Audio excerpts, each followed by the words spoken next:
लेकिन जब ये यादव भी रघुवंश के लोग चलाते थे एक दूसरे के ऊपर, वो तो प्राण देने वाला शस्त्र बन जाता था।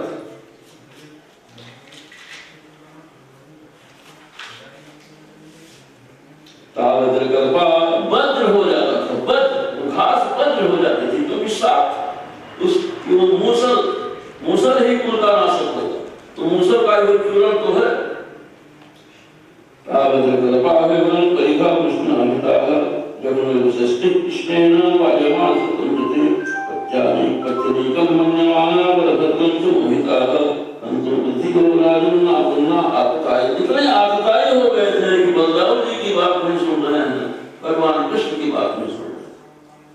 अतः संक्रुद्धौ गम्य कुरुनंदन एका मुष्टि परिभव चरंतो जनपरिधि ब्रह्मशापो विशिष्टानां विष्णुमायात्मना। क्यों ऐसा हुआ? ब्राह्मणों का शाप इन रघुवंशियों को लग गया। अब क्यों दिया ब्राह्मणों ने शाप? बोले कृष्ण माया विकात्मना, यह भगवान कृष्ण की माया थी कि ब्राह्मणों ने शाप दे दिया, माने भगवान की प्रेरणा थी कि शाप लगे इनको। स्पर्धा क्रोध चिरम निम्न वैष्णव यथावनम, तो ये आपस में ही बैर हो गया इनके हृदय में, और आपस में ही लड़ खप करके ये सब समाप्त हो गए।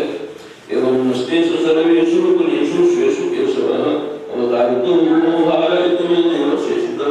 अब जो सारा वंश नष्ट हो गया तो भगवान ने सोचा, विचार किया कि अब सब यदुवंशियों का भार से धरती मुक्त हो गई, माने अब कोई भार धरती में नहीं रह गया। जिस प्रयोजन से मैंने अवतार लिया मेरा काम पूरा।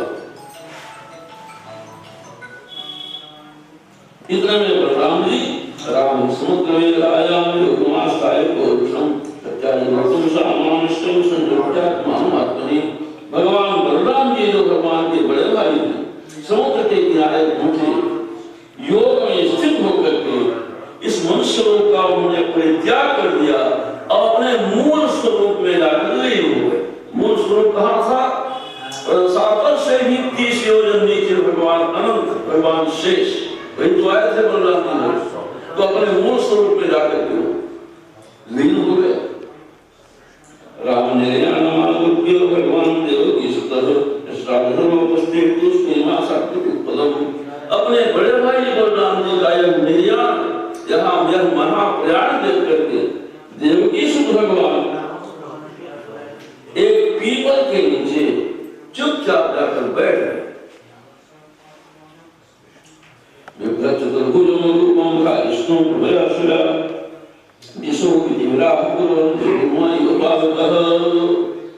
ये भगवान जो पीपल के नीचे विराजमान है, इनका चतुर्भुज रूप हो गया। दो भुजा पहले थे, अब तक पीपल के नीचे बैठे अंतिम यात्रा की ओर जाने के लिए उद्यत है, उस समय भगवान का चतुर्भुज रूप हो गया।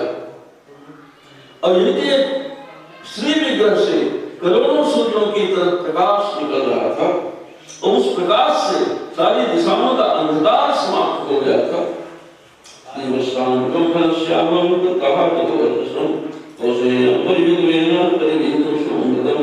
भगवान के श्री विग्रह में उनके वक्षस्थल पर श्री वस्त्र का चिन्ह, जल भरे हुए बादलों की तरफ उनके श्री विग्रह की श्याम कांति,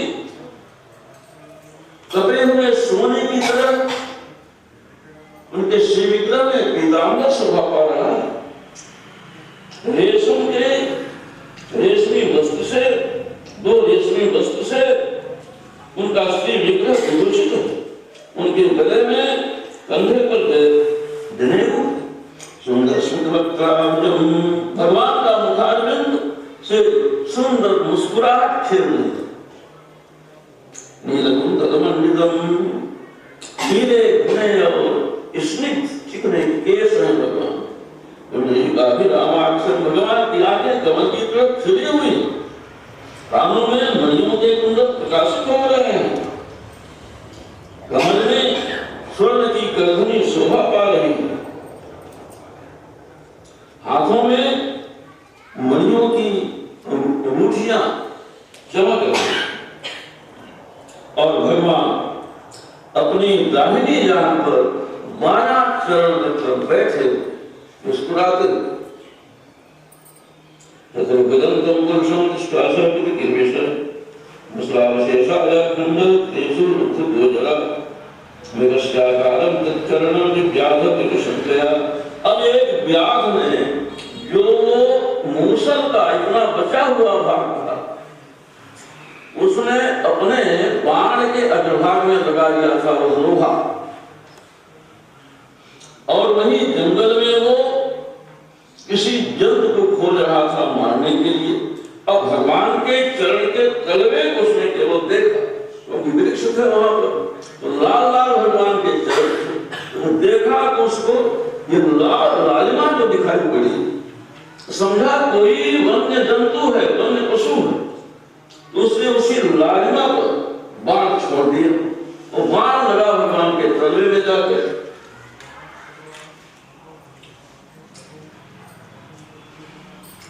जब वो जहां बाण मारा था उस पशु को देखने के लिए पहुंचा, क्या देखता है चतुर्भुजी, एक परम पुरुष चतुर्भुजी स्वरूप में विराजमान, घबरा गया, उनके चरणों में गिर गया, बड़ा प्रभु मुझसे बड़ी गलती हो गई, बड़ा अपराध हो गया, बड़ा पाप हो गया। उनके चरणों में डरते हुए गिरा, प्रभु मुझसे अनजाने में यह अपराध हुआ, ये पाप हुआ। आप उत्तम श्लोक हैं, परम दयालु हैं, करुणा के वारिधि हैं, क्षमा करें प्रभु। अरे जिन भगवान कहता है, जिन भगवान के मंगलमय नाम का उच्चारण करने से, केवल याद करने से मनुष्य का समस्त अज्ञानांधकार नष्ट हो जाता है, उन्हीं भगवान के प्रति मैंने इतना गंभीर, इतना बड़ा अपराध किया। इसलिए हे प्रभु, हमको बहुत जल्दी आप मार दीजिए, मेरा वध कर दीजिए। मैं तो एक लोभी बहेलिया हूं, व्याधा हूं, मैं बड़ा पापी हूं। आप हमारा वध कर देंगे तो मेरा समस्त पाप नष्ट हो जाएगा, मेरी गति मुक्ति बन जाएगी, और फिर मैं ऐसा अपराध कभी नहीं करूंगा।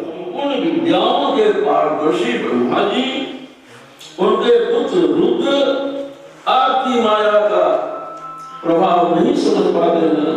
भला मैं तो एक महापापी हिंसक हत्यारा।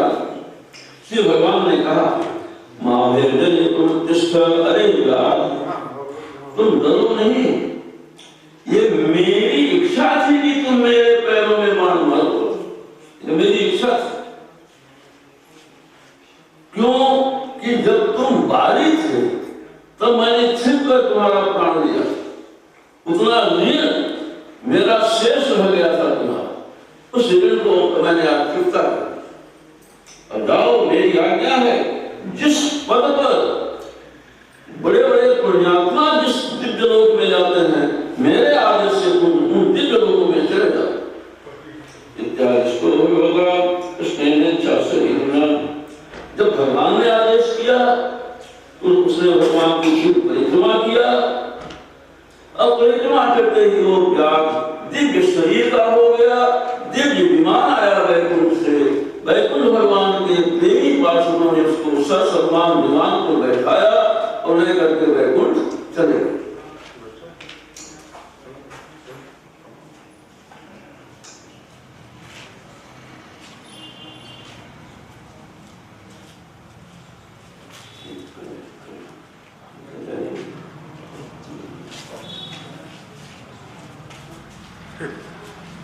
इतने में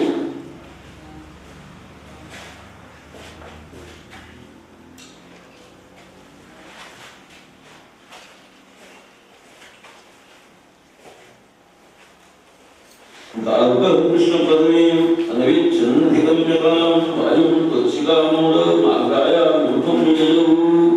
भगवान का सारथी दारू, ये दारू भगवान के सारथी का नाम। यह भगवान कृष्ण को खोजता हुआ जंगल में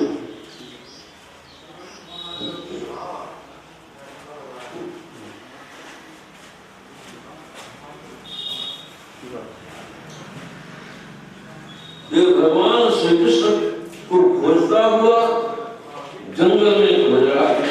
इतने में भगवान के चरणों में भक्तों के द्वारा अर्पित तुलसी महारानी के दिव्य सुगंध उसको मिली। वो समझ गया है भगवान के चरणों में अर्पित तुलसी की ये दिव्य सुगंध है। तो वो सुगंध जहां से आ रही थी उसी वो चला और जाकर के देखता परम प्रकाश से विग्रह से निकल रहा है। वृक्ष के नीचे ये प्रभु चतुर्भुजी रूप में विराजमान है। दाऊ के हृदय में प्रेम की बाढ़ आ गई। भगवान तो सर्वात्मा, उसे कौन नहीं प्रेम करता। भगवान श्री राम जब जंगल में गए तो वाल्मीकि रामायण में लिखा है वृक्षों की पत्तियां झुलस गई थी, वृक्ष सूख गए थे, धरती रो रही थी, चर अचर दीवार चर अचर सभी प्राणी रो रहे थे। क्यों? क्योंकि भगवान सर्वात्मा है, सबकी आत्मा। और आत्मा का मतलब परम प्रेमास्पद, जिससे हम बहुत प्रेम करते हैं वही तो आत्मा होती।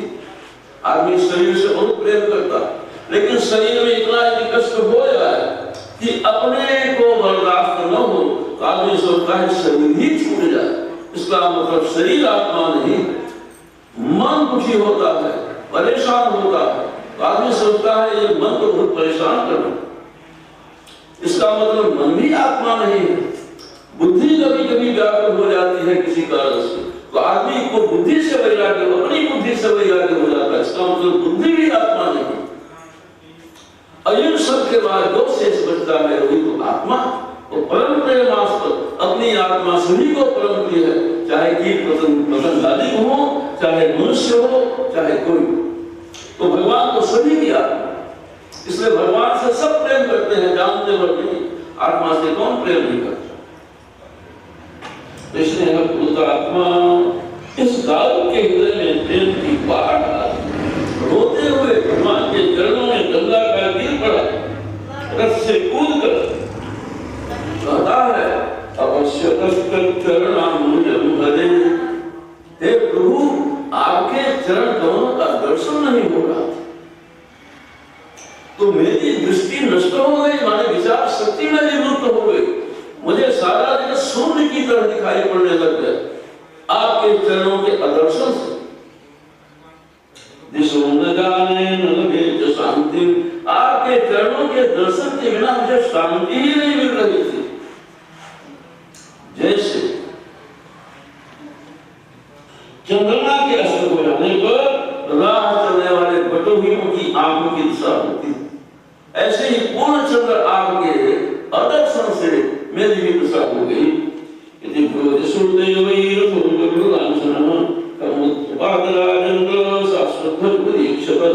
अभी सूत भगवान के सामने यह बात कर ही रहा है, प्रार्थना कर ही रहा है, इतने में गरुड़ चिन्ह वाला भगवान का रथ ऊपर उड़ा, आगे जाकर प्रकाश रूप हो गया और ऊपर कहां गया कोई नहीं जानता। उसी के पीछे, उसी भगवान के रथ के पीछे दिव्यान विष्णु प्रहरणानि च, भगवान विष्णु को के जो दिव्य अस्त्र और शस्त्र है वो भी ऊपर की ओर उड़े, आगे जाकर प्रकाश स्वरूप हो गए और कहां चले गए कोई नहीं जानता। सूत देख रहा है भगवान का सर, बड़े आश्चर्य में है। तो भगवान जनार्दन से कहता है सूत भगवान से, नहीं, भगवान जनार्दन सूत से कहते हैं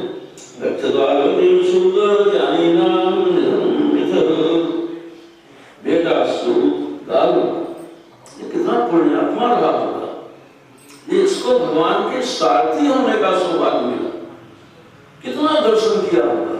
इसने महाभारत का युद्ध देखा होगा, क्योंकि रथ लेकर कौन आता था, भगवान अर्जुन के रथ में थे, लेकिन उनका रथ भगवान का तैयार खड़ा रहता था। तो इसने महाभारत का युद्ध देखा और महाभारत के युद्ध में सारथी बने हुए भगवान के श्री विग्रह का ये दर्शन करता था, और जहां कहीं भगवान जाते थे यही साथ में रह जाता था। सच्चिदानंद भगवान के समीप रहने का इतना बड़ा सौभाग्य बिना पुण्य के नहीं हो सकता, बिना महत् पुण्य के। कितनी बड़ी कृपा थी इसकी। अभी देखिए नहीं मिले, इसकी हो रहा, पूरे जंगल में ढूंढ रहा, इसके साथ, तब मैं ढूंढ रहा है और ढूंढ रहा है। भगवान के ऐसे दिव्य गुण नहीं।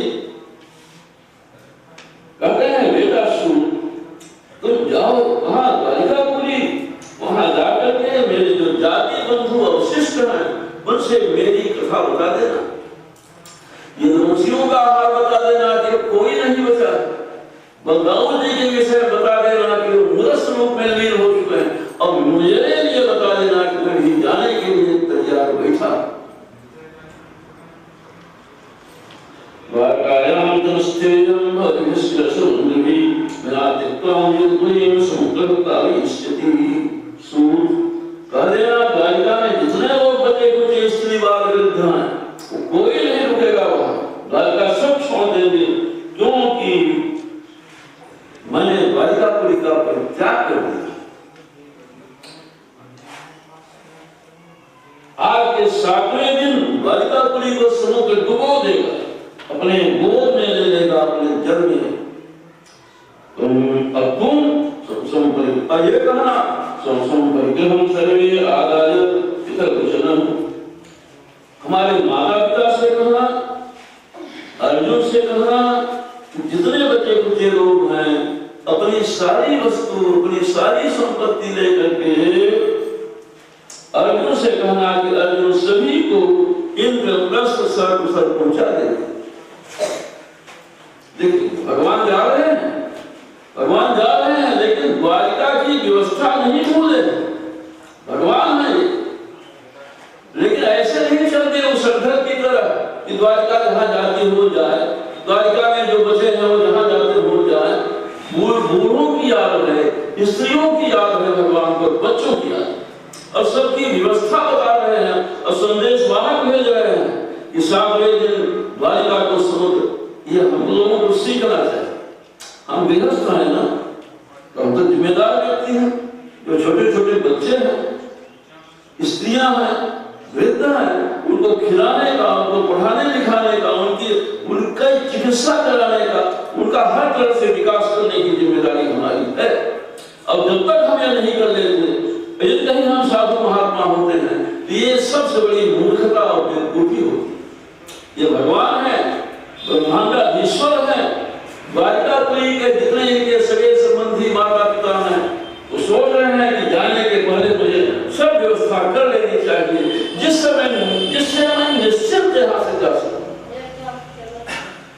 कहते हैं बड़े बूढ़े लोग ना, ये नतीवा कार्य हो जाए तो हमसे आराम से मरी कहते हैं नहीं, एक नौकरी लग जाती है, हम कैसे महाराज चिंता, वो मरने के समय चिंता तो आती है, आएगी। तो जीवन भर इन सब अपनी जिम्मेदारियों को निरालस्य होकर के पूरा करना चाहिए, और साथ में भगवत भजन भी करना चाहिए। जैसे सब जिम्मेदारी हम करते हैं, संभालते हैं, एक जिम्मेदारी हमारी और है कि हमारी जीवात्मा भगवान से एक हो जाए, उनके धाम में चली जाए। यह भी एक जिम्मेदारी है। इस जिम्मेदारी का भी यथा निरालस्य होकर के पालन करना चाहिए। दाऊद से कहा भगवान ने, अर्जुन से कहना कि मेरे माता पिता को, बूढ़े बच्चे जो भी हैं, उनको सबको कह देना अपना सामान लेकर के, और अर्जुन उनको सब हस्तिनापुर पहुंचा दें।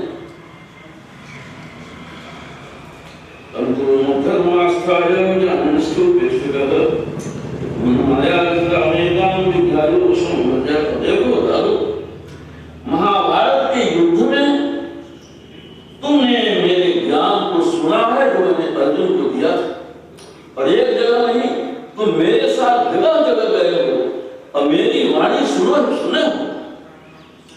समस्त धर्मों को तुम जानते हो क्योंकि तुम मेरे साथ हो। उसी ज्ञान का सहारा लेकर के संसार की उपेक्षा कर देना, संसार का स्मरण छोड़ देना, समझना ये संसार मेरी माया की रचना है, झूठा है, स्वप्न है, मन का विलास है, क्षणभंगुर है। यह समझ करके संसार से विभक्त हो जाना और ज्ञानों का स्वरूप हो जाए, उसी मेरे बताए हुए ज्ञान में स्थित होकर के शांति के साथ निवास करना जब तक आयु। स्तम परिक्रम्य नमस्कृत्य पुनः पुनः तत्पादवशिष्टुपाधाय दुर्मला नयोगुरी ये दाल भगवान की इस बात को सुन उन्हें बारंबार उनकी परिक्रमा कर बारंबार प्रणाम कर उनके चरणों में बारंबार अपना सिर झुकाकर दुर्मना प्रयोगुरी दुर्मना उदास मन से द्वारिका में जाना नहीं चाहता।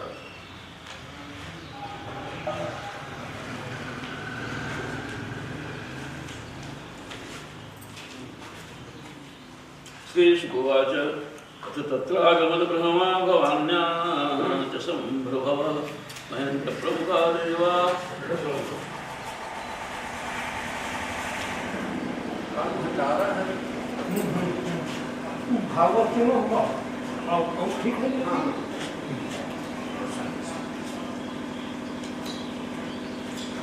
श्रीशुकोवाच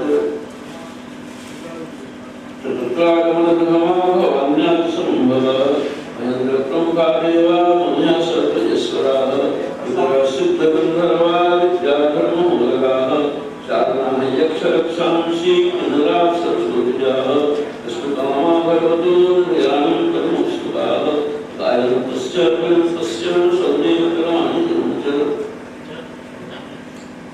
इसके बाद उसी पीपल के अधोभाग में नीचे विराजमान चतुर्भुज भगवान का महाप्रयाण का दर्शन करने के लिए ब्रह्मा जी भगवान शिव भगवती उमा इंद्रादि प्रमुख देवता सभी प्रजापति सभी मुनि पितर सिद्ध गंधर्व विद्याधर दिव्यनाग चारण यक्ष राक्षस किन्नर अप्सराएं भगवत निर्याणम दृष्टिकाम भगवान के महाप्रयाण को देखने की इच्छा से और मोत्सुका अत्यंत उत्सुक होकर के भगवान के ही जन्म कर्म लीला कथा का गुणगान गाते हुए वहां पहुंचे जहां भगवान बैठे अंतिम समय में अब जाने की तैयारी में ये सभी भीड़ वहां लग गई देवताओं की किन्नरों की गंधर्वों की यक्षों की।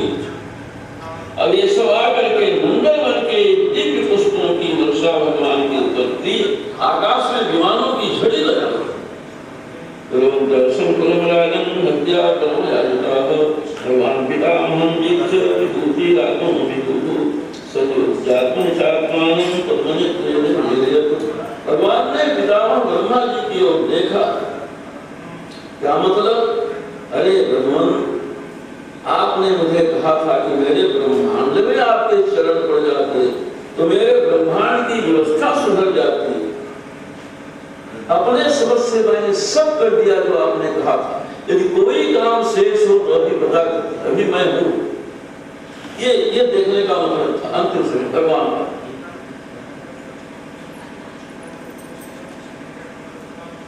ब्रह्मा जी ने कहा प्रभु जो मैंने प्रार्थना की थी आपसे जो निवेदन किया था वो सब काम आपने पूरा कर। अब कोई काम शेष नहीं। अब आपकी इच्छा हो तो यहाँ विराजे, अब आपकी इच्छा हो तो अपने धाम में चले जाए।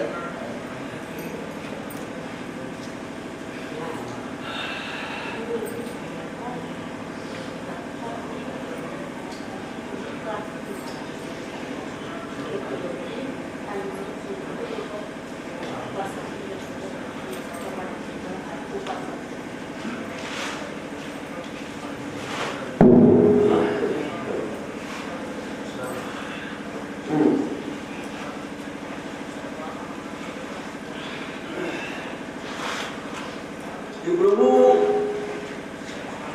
जो मैंने निवेदन किया था वो सब काम आपने पूरा कर दिया। अब आपकी इच्छा हो तो धरती पर विराजे और आपकी इच्छा हो तो अपने परम धाम में पधारे। इतना सुनते ही भगवान ने बड़े कमल नेत्रों को बंद कर लिया, अपनी आत्मा में स्थित हो गए। लोकाभिरामं सततं धारणं ध्यान मंगलम योग धारणया ज्ञेया तद्भावनां सस्वकम। और जिस लोकाभिराम परम सुंदर श्री विग्रह से भगवान अवतरित हुए थे, जो श्री विग्रह भक्तों के लिए धारणा और ध्यान के लिए परम कल्याणकारी था, उस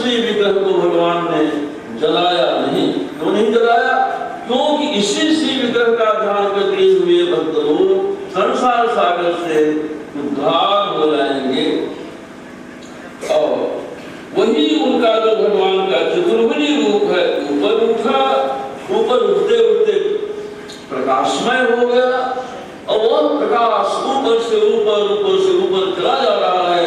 ब्रह्मादि देवताओं के देखने की यहाँ तक शक्ति काम किया, देखा। अंत में वो भगवान का सुंदर दिव्य प्रकाश यानी भगवान कहाँ चले गए ये किसी को पता नहीं लगा। उस समय देवताओं की दुनिया बजने लग गई, आकाश से दिव्य पुष्पों की वर्षा होने लग गई और भगवान के जाते ही उनके पीछे पीछे सत्य, धर्म, धीरज, यश, लक्ष्मी सब उनके पीछे पीछे चले। धरती छोड़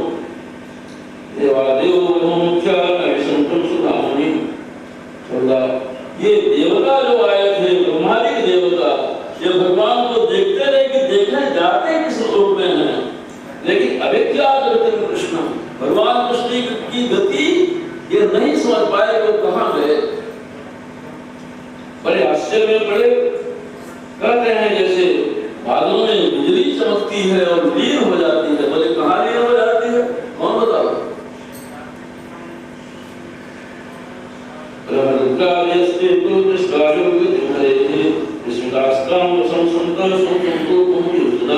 ब्रह्म और रुद्रादि जो शिव जी, ब्रह्मा जी और भी देवता आए थे, भगवान की इस परम योग गति को देखकर आश्चर्य में पड़े और उनकी प्रशंसा करते हुए अपने लोक में चले गए। जब परीक्षित जैसे नट अनेकों प्रकार का स्वाद रखता है, रूप बनाता है, लेकिन रहता है सबसे निर्लेप। नट अपने उन किसी रूपों में मोहित नहीं होता, भ्रम में नहीं पड़ता। वो जानता है कि मैं जो हूँ ये हमारे स्वाद है। ऐसे ही भगवान का मनुष्यों के समान जन्म लेना, लीला करना, फिर लीला को तिरोहित कर लेना, अपने में ही लीन कर लेना, उनकी माया का विलास है, अभिनय है, नाटक। वे स्वयं ही इस जगत की रचना करते हैं, इसमें प्रवेश कर जाते हैं, अंत में समय आने पर इसका संग्रहण करते हैं और अपने महिमामय स्वरूप में भगवान स्थित हो जाते हैं। अरे सांदीपनी गुरु जी के का पुत्र यमपुरी चला गया था। उन गुरु पुत्र को शरीर भगवान यमपुरी से लौटा करके गुरु माता को अर्पित कर दिए और क्या कहें, तुम्हारा ही शरीर ब्रह्मास्त्र से जलना और तुम्हारी माता के गर्भ में प्रकट होकर अपने सुदर्शन चक्र से तुम्हारी रक्षा किया, तुमको जीवन दान दिया। सूर्यदेव जी परीक्षा से करते। वास्तव में उनकी शरणागत वत्सलता ऐसी ही है। उन्होंने कालों के काल महाकाल भगवान शंकर को भी युद्ध में जीत लिया था और अत्यंत अपराधी अपने शरीर पर ही बाण का प्रहार करने वाले व्यास को भी शरीर स्वर्ग भेज दिया था। ऐसी स्थिति में क्या वो अपने शरीर को नहीं रख सकते थे? अवश्य रख सकते थे, लेकिन संसार में अपने शरीर को उनको बचा रखने की इच्छा नहीं थी। क्यों रखा? कोई प्रयोजन हो तो रखा। उसको रहे ब्रह्मा जी से कि कोई काम बाकी हो तो बताइए, अभी हम हैं। अब ब्रह्मा जी कहते हैं काम पूरा हो गया। तो कौन बुद्धिमान आदमी जब प्रयोजन पूरा हुआ, जिस प्रयोजन से हम आए, तो बिना मतलब कौन बैठेगा? और इस मनुष्य शरीर से उन्हें क्या लेना देना? वो तो आत्मा राम है, पूर्ण काम है, परम निष्काम है, अखंड है, निरंजन है, निर्विकार है, साक्षी मात्र है।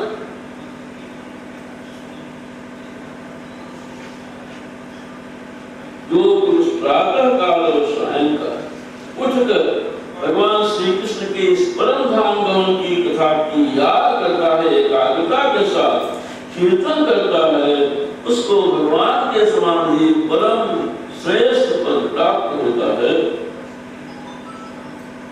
बालको द्वारकामित्य वसुदेव कृष्णेव अत्पाद चरणोस्त्रै निसंचित कृष्णविकृतः।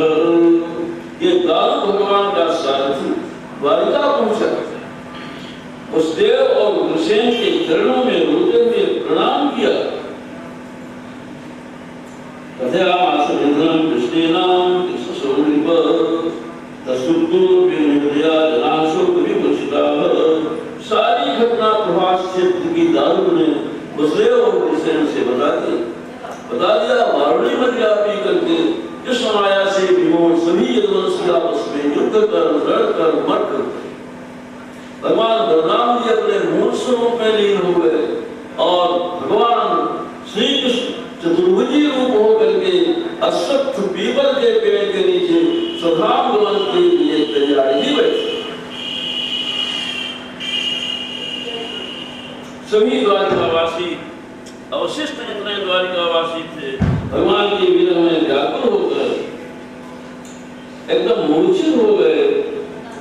देवकी रोहिणी वसुदेव ने भगवान श्री कृष्ण के विरह में अपना शरीर त्याग किया और जो स्त्रियां थी वो प्रभास क्षेत्र में पहुंची, अपने अपने पतियों के मृत शरीर से लिपट कर रोने लग गई, चिता बनाई और अपने अपने पतियों के साथ सती हो गई। रामपत्र से प्रत्येवं भुवि अग्निमाविशत् वसुदेव पत्न्यस्तरगात्रं प्रद्युम्नादि हरिस्मृताः। जो भगवान बलराम जी की पत्नियां थी उनकी देह को यहाँ थी नहीं, वो सब शरीर अपने मूल स्वरूप में लीन हो गए थे। तो उनकी जो पत्नियां थी चिता बना करके भगवान अनंत भगवान शेष अपने परम प्रिय पति भगवान बलराम जी का चिंतन स्मरण करती हुई चिता में सती हो। वसुदेव जी की पत्नियां उनके शव को लेकर के सती हो गई। भगवान की जो पुत्र वधुएं थी पतियों की लाशों को लेकर अग्नि में प्रवेश कर गई और भगवान श्री कृष्ण की जितनी पटरानियां थी वे भगवान परमानंद सच्चिदानंद भगवान का ध्यान करती हुई चिता में प्रविष्ट हो गई और सती हो गई। अर्जुन प्रेयस चक्षु कृष्णस्य विरहाग्रह आत्मानं शान्तयामास कृष्ण की तेज बुद्धिभिः। भगवान के परम प्रेमी भक्त थे अर्जुन। ये तो बद्री नारायण के वही नर भगवान है, भगवान श्री कृष्ण नारायण स्वरूप है। ये दोनों ही तो आए थे अवतार लेकर के, भगवान नर और नारायण, जीव और परमात्मा, जीव और ईश्वर। अर्जुन निर्मल जीव है, उनका अंतःकरण अत्यंत निर्मल है। अर्जुन की जीवात्मा, भगवान तो भगवान ही। जीव का भगवान से नित्य संबंध है, कभी वियोग नहीं होता। केवल जीव में एक ही त्रुटि हो गई, वह अपने परम मूल प्रेमास्पद भगवान की ओर नहीं देखता, उसका चित्त संसार में लग गया तो संसार में उसकी माया मोह में वो फंस गया। भगवान संसार में रहते हुए संसार से अलग असंग निष्काम। तो अर्जुन ने देखा कि हमारे परम प्रिय भगवान श्री कृष्ण सच्चिदानंद भगवान उनके विरह में व्याकुल हुए अर्जुन। तब अर्जुन को महाभारत के युद्ध क्षेत्र में उस ज्ञान की याद आई जो भगवान ने उनको ज्ञान दिया था। उसी ज्ञान में स्थित होकर के इसी तरह से भगवान कृष्ण के योग का स्वरूप को सब सके। मंगुनाम विष्णुपुत्राणाम अर्जुनम सांबरायिकम तथानाम कारयामास विकासमुपुरुषः। ये जो अर्जुन बचे तो जितने उनके भाई बंधु नष्ट हो गए थे उन सब का मरणोपरांत की सारी श्राद्धादि क्रियाएं अर्जुन ने करवाए विधि विधान से। द्वारकां हृणां त्यक्त्वा समुद्रो कार्यक्षणात् वरीत्वा महाराज श्रीमद्वदालयम्। और जब भगवान ने द्वारिका का परित्याग कर दिया तो समुद्र ने 7वें दिन द्वारिका को अपने भीतर लीन कर दिया। केवल भगवान का आलय, भगवान का महल छोड़ करके सब समुद्र ने लीन लिया, द्वारिका डूब गई। नित्यं सन्निधस्तस्य भगवान मधुसूदनः स्मृत्या शेषासुरं सर्वमंगल मंगलम्। द्वारिका में भगवान हमेशा निवास करते हैं। द्वारिकापुरी की याद कर ले तो समस्त पाप नष्ट हो जाते हैं। समस्त मंगलों की मंगल, द्वारिका का नाम लेने से समस्त मंगलों का मंगल हो जाता है, समस्त कल्याणों का स्त्रीवारवृद्धान् आदाय शेषं धनञ्जयः इन्द्रप्रस्थं समावेश्य युद्धादिकं सर्वे महारथं। और जो अर्जुन हैं अब मरने से बचे हुए स्त्री बालक और बूढ़ों को लेकर इंद्रप्रस्थ माने हस्तिनापुर पहुंच गए। सबको उन्होंने यथायोग्य ठहरा दिया और अनिरुद्ध के पुत्र वज्र को हस्तिनापुर का राजा बना दिया। राजन अर्जुनास्ते पितामहः सर्वे महाप्रथम। सुखदेव जी कहते हैं राजा परीक्षित राजन, जब तुम्हारे पितामहों ने यानी धृतराष्ट्र, भीम, अर्जुन, नकुल, सहदेव ने सुना कि यदुवंश नष्ट हो गया, भगवान श्री कृष्ण अपने परम धाम में चले गए, तो तुमको हस्तिनापुर की राजगद्दी पर बैठा दिया और वो भी महायात्रा में उत्तर दिशा की ओर चले गए। देवदेवस्य विष्णु कर्माणि जन्मस्य कीर्ति श्रद्धया अर्धस्वरूपाभि प्रमुच्यते। देखो परीक्षित, देवताओं के भी देवता भगवान विष्णु के इन दिव्य मंगल मांगलिक जन्म कर्मों की जो कथा का कीर्तन करता है श्रद्धा पूर्वक, वह सभी पापों से छूट जाता है। इत्थम हरे भगवतो रुचिरावतार, इत्थम हरे भगवतो रुचिरावतार, वीर्याणि बालचरितानि च सन्तमानि, अन्यत्र चेदपि सुतानि गिननवश्यो, भक्तिं परं परमहंस गतो लभेत। परीक्षित, मैंने तुम्हें देवताओं के भी देवता भगवान श्री कृष्ण की जन्म लीला, चरित्र लीला और दिव्य कर्मों की लीला सुनाई। जो मनुष्य श्रद्धा के साथ इन लीलाओं को, दिव्य लीलाओं का कीर्तन करता है और सुनता है, चिंतन करता है, मनन करता है, तो सभी पापों से छूट जाता है। जो लोग समस्त भक्तों के भय को दूर करने वाले, समस्त धरती का भाग उतारने वाले, निखिल सौंदर्य माधुर्य निधि भगवान के अवतार संबंधी पराक्रम को जो श्रीमद् भागवत महापुराण में बताया गया है, उनकी बाल लीला, उनकी कैशोर लीला संकीर्तन करता है, वह परमहंस मुनींद्रों के अंतिम प्राप्त जिस उपलब्धि को बड़े बड़े परमहंस महामुनि चाहते हैं, उन भगवान श्री कृष्ण चंद्र के चरणों में परम भक्ति प्राप्त करता है।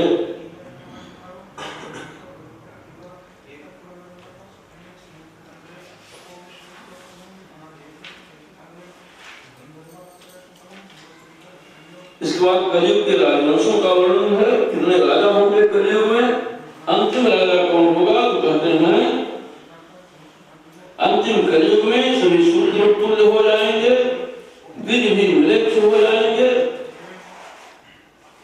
ये भिन्न भिन्न प्रांतों में राज्य करेंगे, गौ ब्राह्मण को भी मारने में नहीं हिचकेंगे, इनकी आयु थोड़ी होगी, शक्ति कम होगी, कर्तव्य कर्म का पालन नहीं करेंगे, लूट खसोट कर वो राजा अपनी प्रजा का वो चूसेंगे, शोषण करेंगे।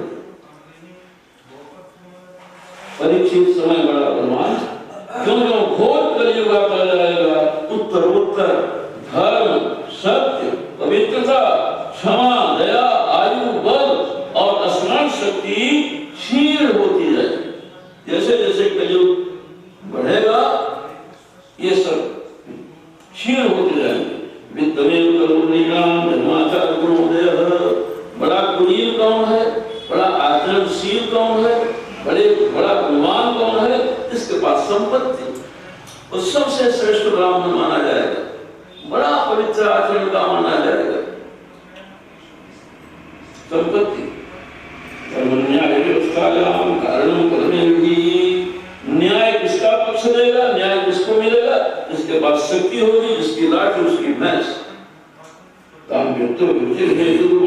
व्यवहार के दाम्पत्य कैसे होगा? विवाह पहले अभिरुचि, लड़के ने कहा तुम तो मेरी प्राण हो, और लड़का कहेगा तुम मेरी प्राण हो, अब दोनों विवाह कर लेंगे तो माता से पिता मतलब, पिता से मतलब, समाज से।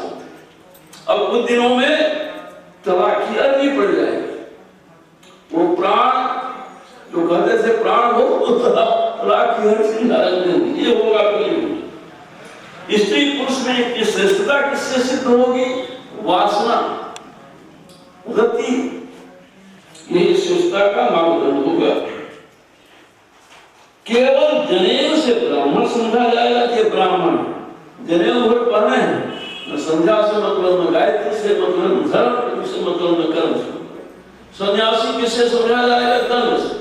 गेरुआ वस्त्र पहने हैं, दंड लिया है, सन्यासी का। सन्यास का कोई लक्षण इनके अंदर है, वैराग्य है कि नहीं, ज्ञान से कोई लेना देना नहीं, रूप है ना वैवाहिक सन्यासी। लिंग में लिंग माने चिन्ह, चिन्ह केवल बताएगा कि सन्यासी है, कि वानप्रस्थी है, कि गृहस्थ है, कि ब्रह्मचारी है, कि ब्राह्मण है, और से मतलब नहीं।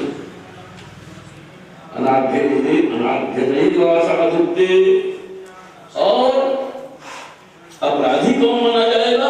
जिसके पास संपत्ति नहीं, सब अपराध उसी ने की। साधु कौन माना जाएगा? जो पाखंड करने में कुशल होगा, वो साधु माना जाएगा। कलयुग का ये है स्वीकार। विवाह में क्या स्वीकार? लड़की ने स्वीकार किया लड़के को, लड़के ने स्वीकार किया लड़की को, चाहे रास्ते में हो, होटल में हो, कहीं विवाह हो गया। स्नान में हो प्रसाद, बढ़िया स्नान कर लिया और बढ़िया तेल फुले लगा लिया, वही प्रसाद। चतुराई कुटुंब का भर। कुटुंब में कौन? हम, वो और बच्चे।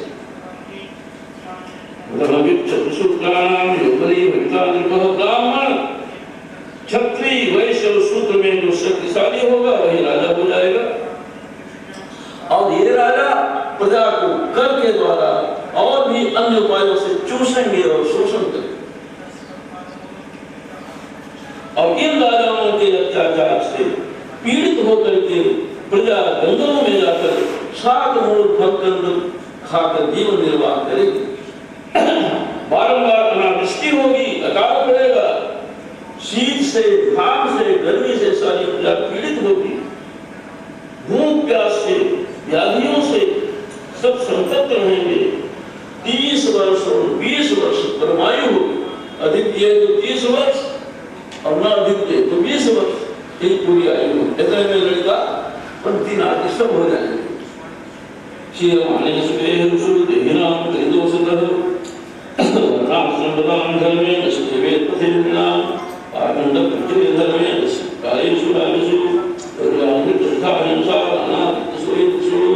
राजा परीक्षित सभी की देह क्षीण हो जाएगी, शक्ति नहीं रह जाएगी देह में। वर्णाश्रम धर्म नष्ट हो जाएगा। वन माने ब्राह्मण, क्षत्रिय, वैश्य, शूद्र, ये 4 वर्ण। और आश्रम माने ब्रह्मचर्य, गृहस्थ, वानप्रस्थ और सन्यास, ये 4 आश्रम, ये नष्ट हो जाएगा। अरे ही नष्ट हो रहा है। लड़कियां जो बात पढ़ रही हैं वो नहीं देखती कि जिससे मैं प्रेम कर रही हूँ वो किस जाति का है, इससे उनको लेना देना नहीं। माता समझाते हैं, पिता समझाते हैं, परिवार समझाता है, उनको सुनना ही नहीं। ये शुरू हो गया तो वर्णाश्रम धर्म नष्ट ही होगा, पशुगति हो जाएगी। और जब वर्णाश्रम धर्म नष्ट हो जाएगा तो वेद पथ नष्ट हो जाएगा। वेद पर कौन चले? वेद तो यही कहता है कि भाई कुल शुद्ध होना चाहिए, विवाहिता, विवाह होने वाली कन्या शुद्ध होनी चाहिए, विवाह जिसका हो रहा है वर शुद्ध होना चाहिए, तो शुद्ध संतान पैदा होगी। सगोत्री विवाह नहीं होना चाहिए। वहां गोत्र को कौन देखे? यही नहीं देखता, देखती वो लड़की की ब्राह्मण है कि शूद्र। इसलिए जब वर्णाश्रम धर्म नष्ट होगा तो वेद पथ नष्ट होगा। अब जब वेद पथ नष्ट होगा तो वर्ण संकर संतानें पैदा होंगी। और जब वर्ण संकर संतानें पैदा होंगी तो किस पते पर यहाँ से अपने पूर्वजों को जन्म देंगे? किस पते पर? आप कहते फलाना गोत्र उत्पन्न, अब तो वो जन्म के पिता बाबा पितामह को मिलता है। यहाँ तो गोत्र भ्रष्ट है, गोत्र भ्रष्ट है, तो वर्ण संकर, तो धर्म नष्ट हो जाएगा। कहने का मतलब शुद्धता है सुवर्ण वर्णेषु प्रायेषु भिन्नेषु एक ही वर्ण रह जाएगा शूद्र, अब गाय बकरियों की तरह हो जाएगी और घर सोने हो जाएंगे, घर क्योंकि भाग जाएगी राजाओं के आकर से जनता बिंदु, घर खाली हो जाएंगे। और बंधुता माने बंधु कौन माना जाएगा? कुटुंब, जहां ब्याह हुआ, ससुर, साला, सरहद, यही मुख्य बंधु माने जाएंगे। कुटुंब से उतना प्रेम नहीं होगा। अनुप्रायेषु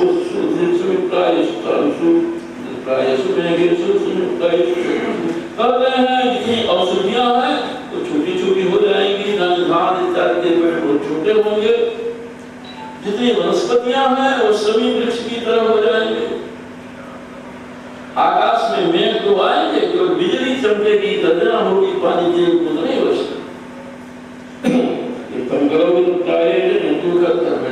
कहते हैं कलयुग जितना आगे बढ़ता, कलयुग जितना ही आगे बढ़ता जाएगा उतना ही लोग गधे की तरह खड़धर्मी खड़वाने कर रहा गधे की तरह आचरण करने लग जाएंगे।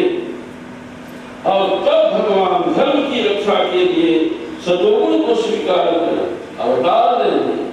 जो चराचर के गुरु हैं, जो साक्षात विष्णु हैं, जो सभी की आत्मा है, वे भगवान विष्णु धर्म की रक्षा के लिए, साधुओं के परित्राण के लिए हिमालय की तलहटी में संभल नाम के ग्राम में मुख्य विष्णु इस नाम के ब्राह्मण के यहाँ भगवान कलकी का अवतार होगा। ये भगवान एक तीक्ष्ण तलवार लिए रहेंगे, श्वेत घोड़े पर विराजमान रहेंगे और 3 घंटे के अंदर उस वायवेगशाली घोड़े पर सवार होकर उस तलवार से जितने पापी हैं, द्रोही हैं, महाकुकर्मी हैं, उन सबका नाश करें। और भगवान के दिव्य श्री विग्रह से जो चलने वाली वायु है वो पवित्र हो जाएगी और भगवान के विचरण करने से धरती पर धरती भी पवित्र हो जाएगी, वातावरण सब पवित्र हो जाएगा। तो हिमालय के गुफाओं में रहने वाले सतयुगी योगी वहां से उतरेंगे और तो उनसे सतयुग की वंश परंपरा प्रारंभ होगी।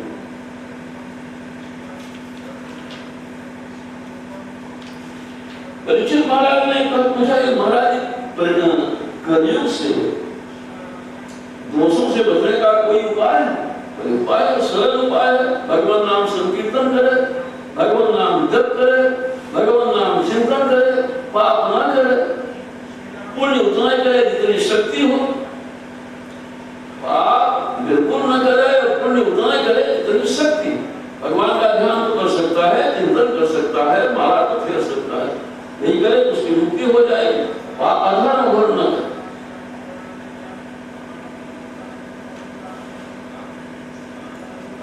पाप करने में तो बड़ी शक्ति लगानी पड़ती है, बड़ी जोर से पूछिए। आधी रात को ठंडी पड़ रही है, धूप अंधेरा छाया है, किसी के पछीती गया है, उदारी लिया है, वो अपना शरीर होम करके वहां सेंक बनाता है। भगवान कहते हैं पाप क्यों करते हैं? एक कामी से पूछो वो कितनी मेहनत करता है, एक लोभी से पूछो वो कितनी दूसरे का धन हड़पने के लिए। वहां आदमी परिश्रम कर ले, लेकिन भगवान के लिए मेहनत नहीं करेगा। तो भगवान को कहते हैं सुधर्माचरणम शक्त्या, बेटा अपनी शक्ति के अनुसार अपने धर्म का आचरण, लेकिन विधर्म माने पाप, पापाच्य निवर्तनम, पाप बिल्कुल मत करो। इसमें क्या दिक्कत? इसमें किसी को क्या दिक्कत है? यहाँ पाप ना करें और धर्म उतने करें जितनी हमारी शक्ति। यही करता रहे तो कलयुग के दोष से मुक्त हो जाएगा और मुक्ति हो जाएगी। भगवान को आ जाएगा। 4 प्रकार का प्रलय होता है, नित्य प्रलय, नैमित्तिक प्रलय, प्राकृतिक प्रलय और आत्यंतिक प्रलय। नित्य प्रलय क्या है? हम लोग सो जाते हैं रात्रि में, तो हम जानते हैं कि हम 14 ब्राह्मण हैं, तो हम जानते हैं कि हम बूढ़े हैं कि जवान हैं कि लड़के हैं, तो हम जानते हैं कि खड़बड़ा में है कि रीवा में है, किसी कुछ तो नहीं जाना, सब प्रलय, सब भूल गए। ये सभी का होता है रोज, इसको कहते हैं नित्य प्रलय। प्रलय हो गया। अब जब सवेरे लगे तो हमारी सृष्टि शुरू हुई, हमने सृष्टि करना शुरू किया। क्या सृष्टि? जो भगवान का भक्त है भगवान की याद करेगा, भगवान का नाम लेगा, सुर्ती खाने वाला डब्बी ढूंढेगा, गांजा वाला सोचेगा गांजा कहाँ मिलेगा। जो पूर्व दिन का, इतने दिनों का जो हमारे संस्कार है केवल सो जाते हैं, नष्ट नहीं होते। ऐसे ही जो समस्त प्राणी भगवान के पेट में जाते हैं ब्रह्मा की रात्रि में, उनके संस्कार कहीं नहीं नष्ट होते। जो संस्कार लेकर के भगवान में प्रविष्ट हुआ है वही सृष्टि होने पर उन्हीं संस्कारों के साथ पैदा होगा।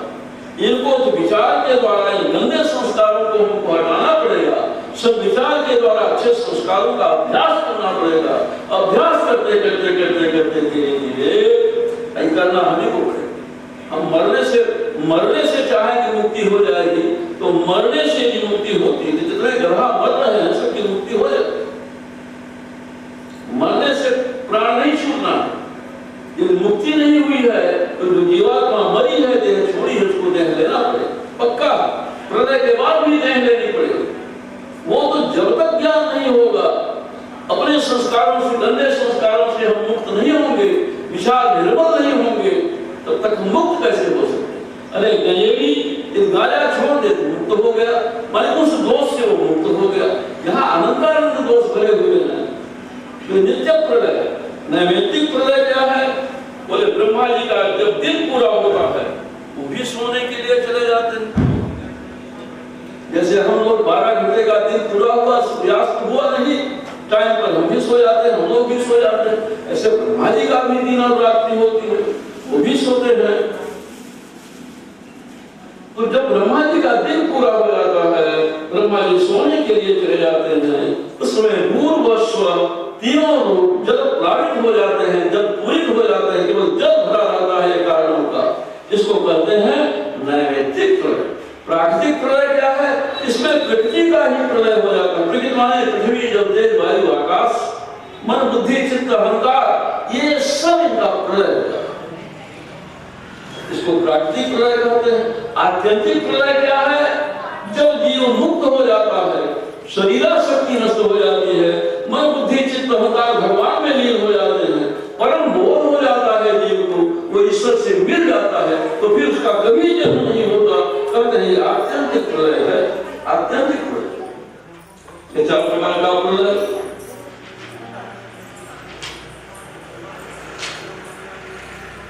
अब सुखदेव जी महाराज परीक्षित को अंतिम उपदेश कर रहे हैं। क्या बोले? परीक्षित कथा सुने? बोले हाँ महाराज सुने। बोले क्या समझे? बोले राजन दक्षक आएगा, काटेगा, मर जाएंगे।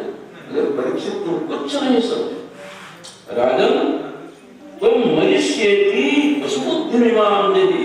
राजन तुम मरोगे, यह पशु बुद्धि है। ये तो पशु ऐसा सोचता है कि हम मरेंगे। तुम कभी नहीं मरते हो। तुम पैदा ही नहीं हुए तो मरने का सवाल ही पैदा नहीं है। पैदा देह हुई है, बढ़ती है देह, युवक होती है देह, मरती है देह। इसके भीतर जो आत्मा है वो कभी नहीं मरती। राजन तुम हमेशा अमर हो, तो अमृत के पुत्र हो, अमृतस्य पुत्रा। तुम्हारा स्वरूप अविनाशी है, विनाशी नहीं है। इस बात को तुम समझो राजा। तुम न कभी पैदा हुए हो और न कभी तुम मरोगे। न तुम्हारे बेटे जो तुम सही हो उसके न बेटे हैं, न नाती है, न कंती है, न घर है, न द्वार है, न जमीन है, न जगह। ये तो शरीर है। जैसे बीज बो दिया, उससे दूसरे बीज पैदा हो गए, उन बीजों से और बीज पैदा हो गए। ऐसे एक देह से दूसरी देह, दूसरी देह से तीसरी देह। ये शरीर का क्रम, आत्मा का नहीं। आत्मा निर्गुण है, निराकार है, निर्लेप है, निरंजन है। वो पहले जैसी थी आज भी वैसी ही, आगे भी वैसी ही रहेगी। इसलिए तुम इस बात को छोड़ दो कि मैं मर जाऊं। तुम शरीर नहीं हो, मरता शरीर। जैसे स्वप्न में किसी का सिर कटा तो स्वप्न में तो वास्तविकता मालूम पड़ती है, लेकिन जगह उसको मालूम हो गया कि सपना था। ऐसे सारा संसार सपना, शरीर का मरना भी सपना, शरीर का जीना भी सपना, शरीर का जन्म भी सपना, अब पूरा संसार। इसको तुम स्वप्न समझो। वास्तविक चीज क्या है?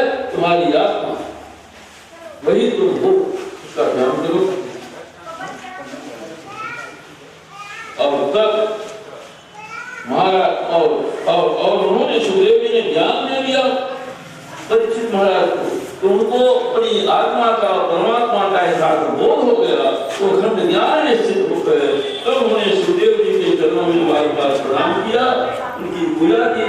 बोले प्रभु आपने मुझे अमृत प्रदान किया है, आपने मेरा सब बना दिया, आपने मुझे परमात्मा का दर्शन करा दिया, आपने मुझे धन्य कर दिया, आपने मुझे अनादि अनंत भगवान की मंगलमयी कथा सुना करके धन्य धन्य कर दिया।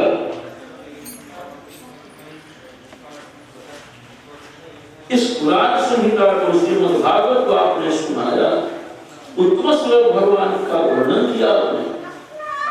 अब हमको न तक्षक से डर है, न कालों के कारण महाकाल से डर है।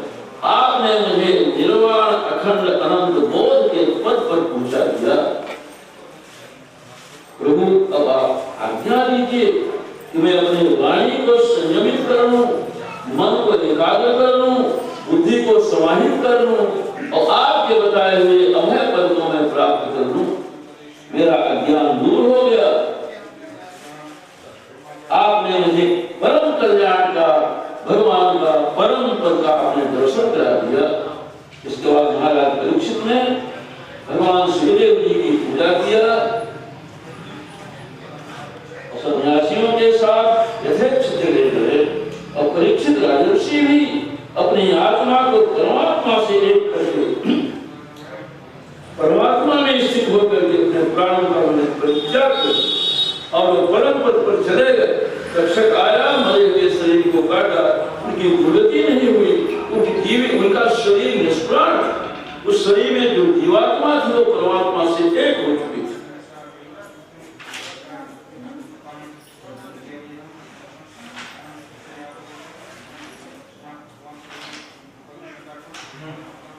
इसके बाद वेद, 4 वेद हो गए हैं, ऋग्वेद, यजुर्वेद, सामवेद और अथर्ववेद, वेदों की शाखाएं। फिर मार्कंडेय जी की तपस्या और व्रत प्राप्ति। ये मार्कंडेय जी भृगुवंशी हैं। सौनक जी ने सौनक जी से, सौनकादि ऋषियों से कहा, मार्कंडेय जी ने प्रलय देखा। सूर्य जी जो कथा सुना रहे थे ये भी, तो इन्होंने कहा सौनकादि ऋषियों से कि मार्कंडेय जी ने प्रलय देखा। तो इन ऋषियों ने कहा प्रभु उन्होंने प्रलय कैसे देखा? जब वो पैदा हुए तब से आज तक वो तो हमारे ही वंश के हैं, तब से आज तक कोई प्रलय हुई नहीं। जब हुई नहीं तो उन्होंने देखा कैसे? तो सूत जी ने कहा बहुत सुंदर प्रश्न आप लोगों ने किया, इसके उत्तर में सभी का भ्रम मिट जाएगा। मार्कंडेय ऋषि के पिता का नाम था मृगंड। मृगंड ऋषि के कोई संतान नहीं थी। संतान की कामना से उन्होंने भगवान चंद्रमौली की आराधना किया, शिव जी की। शिव जी प्रसन्न हुए और शिव जी ने मार्कंडेय जी को संतान, मृगंड ऋषि को संतान दिया, वही मार्कंडेय जी हैं। ये मार्कंडेय जी ने ब्रह्मचर्य व्रत लेकर वेदों का अच्छी तरह से अध्ययन किया, तपस्या में निरत रहे, स्वाध्याय करते रहे, आजीवन ब्रह्मचर्य व्रत ले लिया। बड़े शांत स्वभाव के थे, पेड़ों की छाल पहनते थे, कमंडलू, दंड और मेखला धारण करते थे, काले मिर्च का चरक पहनते थे, रुद्राक्ष की माला इनके हाथ में, पुष्प, अग्नि, सूर्य, गुरु, ब्राह्मण सबकी दोनों समय पूजा करते थे। सायंकाल में भिक्षा मांगते थे, भिक्षा में गुरु जी ने कुछ दे दिया कि जाओ बना खा लेते थे। गुरु जी ने नहीं दिया तो प्रसन्नता के साथ उपवास कर लेते थे। इस तरह से स्वाध्याय और तपस्या में लगे हुए मार्कंडेय जी के हजारों और करोड़ों वर्ष बीत गए। और उन्होंने अपनी तपस्या से, ब्रह्मचर्य से दुर्जय मृत्यु को भी इन महायोगी ने जीत लिया। तस्यैवं यमस्तस्यत्वं महायोगेन योगिनः यतियाय महाकालो मनमंतर्घटात्मकः। तपस्या करते करते 6 मनमंत्र बीत गए। एक मनमंत्र माने एक मनमंत्र में 14 इंद्र बदल जाते। एक मनमंत्र के का समय जब तक बीतता है तो 14 इंद्र बदल जाते हैं। अब 6 मनमंत्र बीत गए तपस्या करते करते। अब बीच में कोई प्रलय नहीं हुआ तो प्रलय कैसे देखे? यही प्रश्न था ऋषियों का कि जो प्रलय हुआ ही नहीं तो कैसे देखे प्रलय? वही सूर्य जी बता रहे हैं कि कैसे देखे। तो 6 मनमंत्र बीत गए। 7वें मनमंत्र में इनकी तपस्या में विघ्न डालने के लिए देवराज इंद्र ने कामदेव भेजा, अप्सरा भेजी, वसंत भेजा, मलयानी भेजा। ये तपस्या की भ्रष्ट हो जाए। ये सब की सब सेना कामदेव की आई, हाव भाव सब अपना कलाएं सब दिखाए, लेकिन मार्कंडेय जी के चित्त में कोई भी विकार पैदा नहीं। तो मार्कंडेय जी के ऊपर कृपा करने के लिए भगवान नर और नारायण जो बद्री आश्रम में है, ये दोनों भगवान बड़ी कृपा करते हैं। मार्कंडेय जी को दर्शन करने देने के लिए उस भद्रा नदी के तट पर पहुंचे। कैसे है भगवान नर और नारायण? तो सुर कृष्ण नवकंजलोचन। एक भगवान नारायण जो गौर होते हैं, भगवान नारायण कृष्ण वर्ण के हैं, वही तो कृष्ण होकर के आए। और भगवान नर शुक्ल वर्ण के हैं, वही अर्जुन होकर के आए जो बद्री नारायण में तपस्या करते। दोनों की आंखें कमल की तरह विकसित, चतुर्भुज दोनों चतुर्भुजी हैं। और गुरु मृग का की छाल दोनों गुरु मृग का चर दोनों पहने हुए। भगवान नर नारायण हाथों में कुशा है, कंधे पर जनेऊ है, कमंडलू लिए हैं, दंडम पलाश दंड लिए हैं, कमल की माला है, जंत मार्जनम। रास्ते में कोई चींटी न दब जाए तो उनको हटाने के लिए ऊंची बटरी लिए हुए हैं। मार्जनी किसको कहते हैं? बटोरने वाली। वेद और दोनों साक्षात वेद ही मानव मूर्तिमान हो गए हैं दो महर्षियों के रूप। ऐसे प्रकाश से प्रकाशित भगवान नरनारायण को देखकर दर्शन पाया मार्कंडेय जी अपने आश्रम में एकाएक उठे, प्रेम में गदगद हो गए। नम इतना ही बोल पाए और चरणों में डूब। दर्शन से परमानंद में डूब गए। उनके शरीर में रोमांच हो गया। उठे, प्रणाम करने के बाद देखने लग गए। उनको लगा कि छाती से चिपका रहे भगवान नारायण। आसन नारायण पादेव दोनों ये भगवान नारायण को आसन दिया, बड़ी भारी पूजा किया। और भगवान नारायण मार्कंडेय जी की पूजा लेकर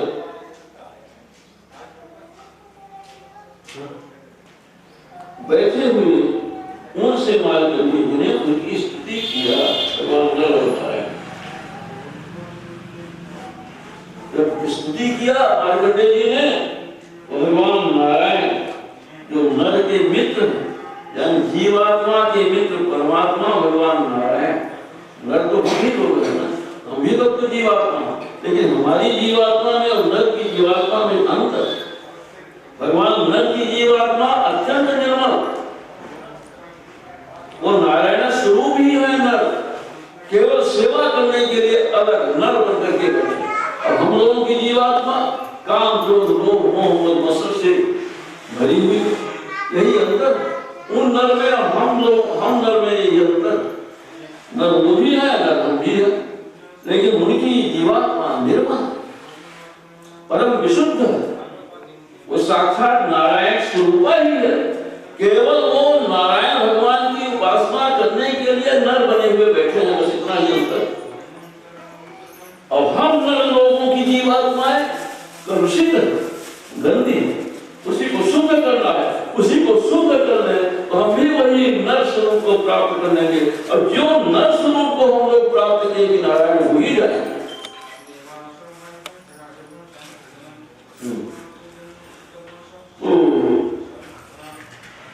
श्री भगवान नारायण ने कहा, अरे ब्रह्मर्षि वर्य, अरे ब्रह्मर्षियों में श्रेष्ठ, अपनी तपस्या से आप परम सिद्ध हो गए हैं। हम आपके ब्रह्मचर्य व्रत से संतुष्ट हैं, वरदान मांगो। भगवान नारायण ने कहा कि हे देवताओं के देवता, हे शरणागत की आरती करने वाले भगवान, सबसे बड़ा वर यही है कि आपके दर्शन हो, इससे बढ़कर और वर क्या हो सकता है। लेकिन फिर भी प्रभु आपकी आज्ञा है तो मैं आपकी माया का दर्शन करना चाहता हूं। भगवान नारायण से मार्कंडेय जी ने कहा, यदि आप वरदान देना ही चाहते हैं तो अपनी माया का दर्शन मुझे दीजिए। भगवान नारायण हंस रहे, बोले ठीक है, ये वस्तु। और वो दोनों भगवान नर और नारायण मार्कंडेय जी को आशीर्वाद और वरदान देकर चले गए अपने आश्रम में। और ये मार्कंडेय जी अब उसी माया का दर्शन कब होगा, कब होगा, कब होगा, अपने आश्रम में प्रतीक्षा में। एक दिन देखते हैं संध्या वेला में चारों समुद्र एकदम घूमते चले आ रहे हैं, उत्ताल तरंगें पानी में उठ रही। अब देखते देखते सारा त्रिलोकी पानी में डूब गई। अब न कहीं उनका आश्रम, न कहीं धरती, न कहीं पहाड़, न पर्वत, केवल पानी। उसी पानी में मार्कंडेय जी पड़े हुए। तरंगे आती हैं, ऊपर फेंक देती, तरंगे आती हैं, नीचे भवन में जाते हैं, कई हजार कोसा नीचे गड़ाए जाते हैं। फिर तरंग फेंक देती है ऊपर, एक तरंग उतना दूर फेंकती है, दूसरी तरंग उतना दूर फेंकती है, तीसरी तरंग और बहुत दूर फेंकती है। तरंगों का चपेटा खाते खाते ये कोई मंदिर निकल जाता है, फिर उसके पेट के बाहर आते हैं, कोई घड़ियाल निकल जाता है, कोई समुद्र की बड़ी भारी मछली को निकल जाती है, फिर वही तरंगों का चपेटा। उसी महा एकारण के जल में मार्कंडेय जी को एक क्षण के लिए भी शांति नहीं मिली। करोड़ों वर्ष बीत गए, करोड़ों वर्ष थक गए, खिन्न हो गए, उदास हो गए, कोई सहायक नहीं, केवल पानी है मार्कंडेय जी।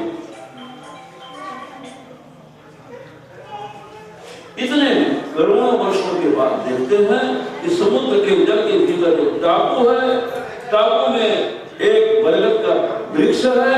बरगद के वृक्ष के उत्तरी और पूर्वी कोने की शाखा में एक बटपत्र का कोना बना हुआ।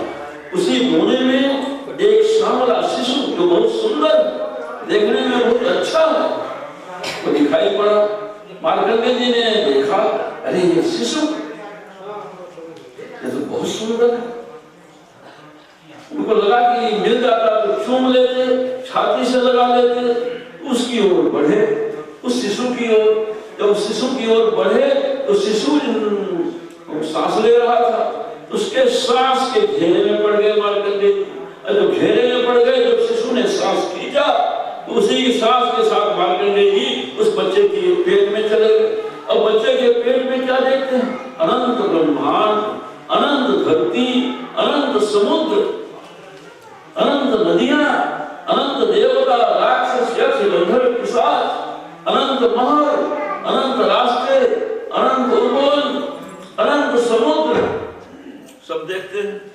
विराट संसार उनको पेट में दिखाई पड़ता है बच्चे के। बहुत दिन तक वहीं पड़े रहे। अब जब उस शिशु ने सांस बाहर निकाला, उसके सांस के साथ ही मार्कंडेय जी बाहर निकल आए।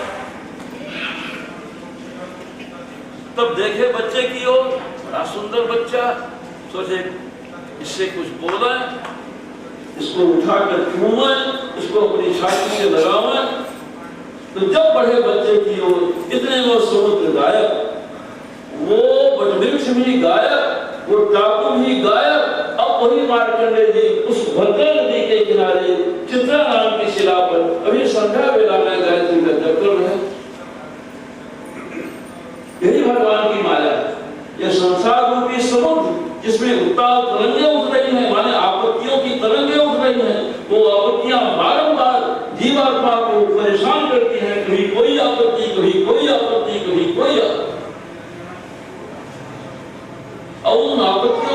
आत्मा थक जाता है, निराश हो जाता है, दिन कर्तव्य विमूढ़ हो जाता है और उन्हीं करारविंदे न पदारविंदम मुखारविंदे विनिवेशयन्तम पटस्य पत्रस्य पुटेशयानम बालम मुकुंदम मनसा स्मरामि।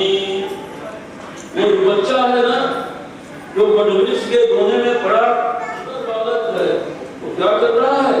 करारविंदे न अपने हस्त कमल से, करारविंदे न पदारविंद अपने चरण कमल के अंगूठे को मुखारविंदे विनिवेशयन्तम अपने मुख में प्रविष्ट कराकर चूस रहा है। बालम मुकुंद, वो बाल मुकुंद भगवान है। मनसा स्मरामि, उनका मन से स्मरण करो। ऐसे ही इस संसाराटवी में, संसार के महावारिधि में, समुद्र में अनेकानेक विपत्तियों की तरंगें जीवात्मा को पीड़ित करती हैं, प्रताड़ित करती हैं, परेशान करती हैं।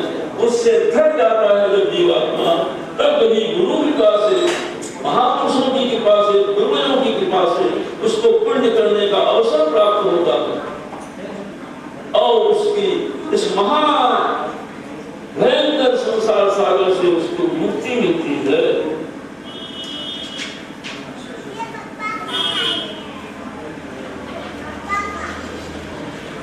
उसके बाद मार्कंडेय ऋषि के आश्रम में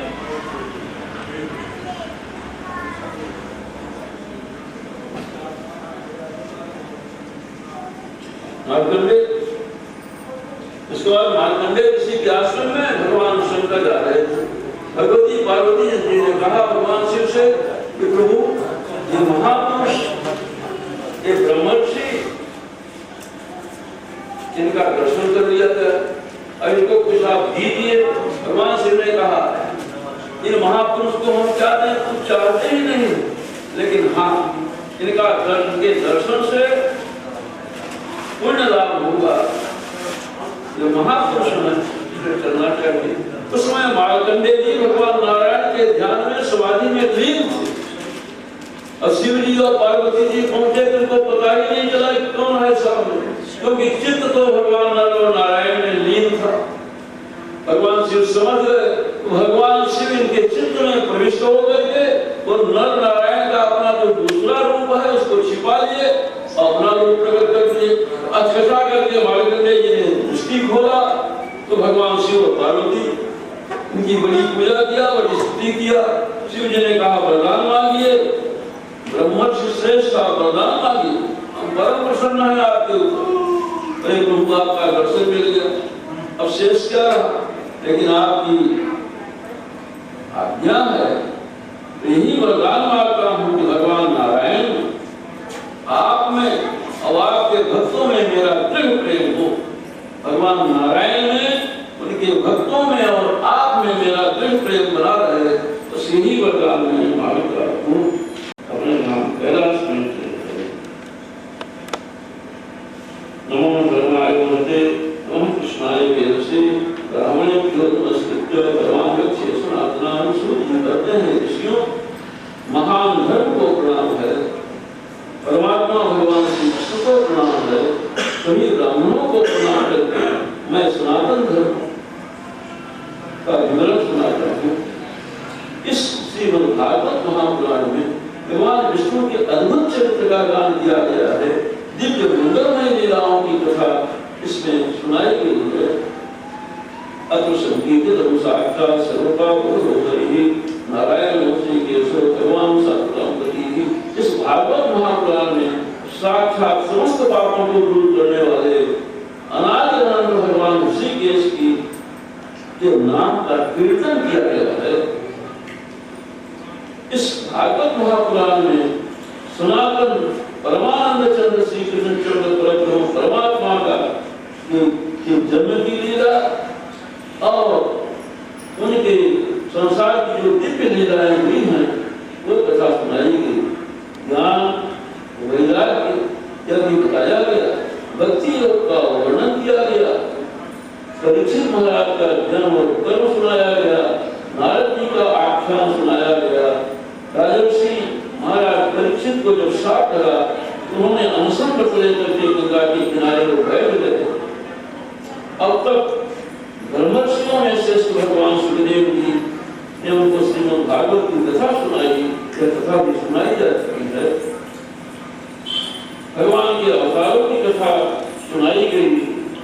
विदुर और ध्रुव जी का संवाद, विदुर और मैत्रेय जी का संवाद, ये कथा भी सुनाई गई। प्राकृतिक सर्ग, वैदिक सर्ग की कथा भी सुनाई गई। ब्रह्मा जी की उत्पत्ति की कथा सुनाई गई।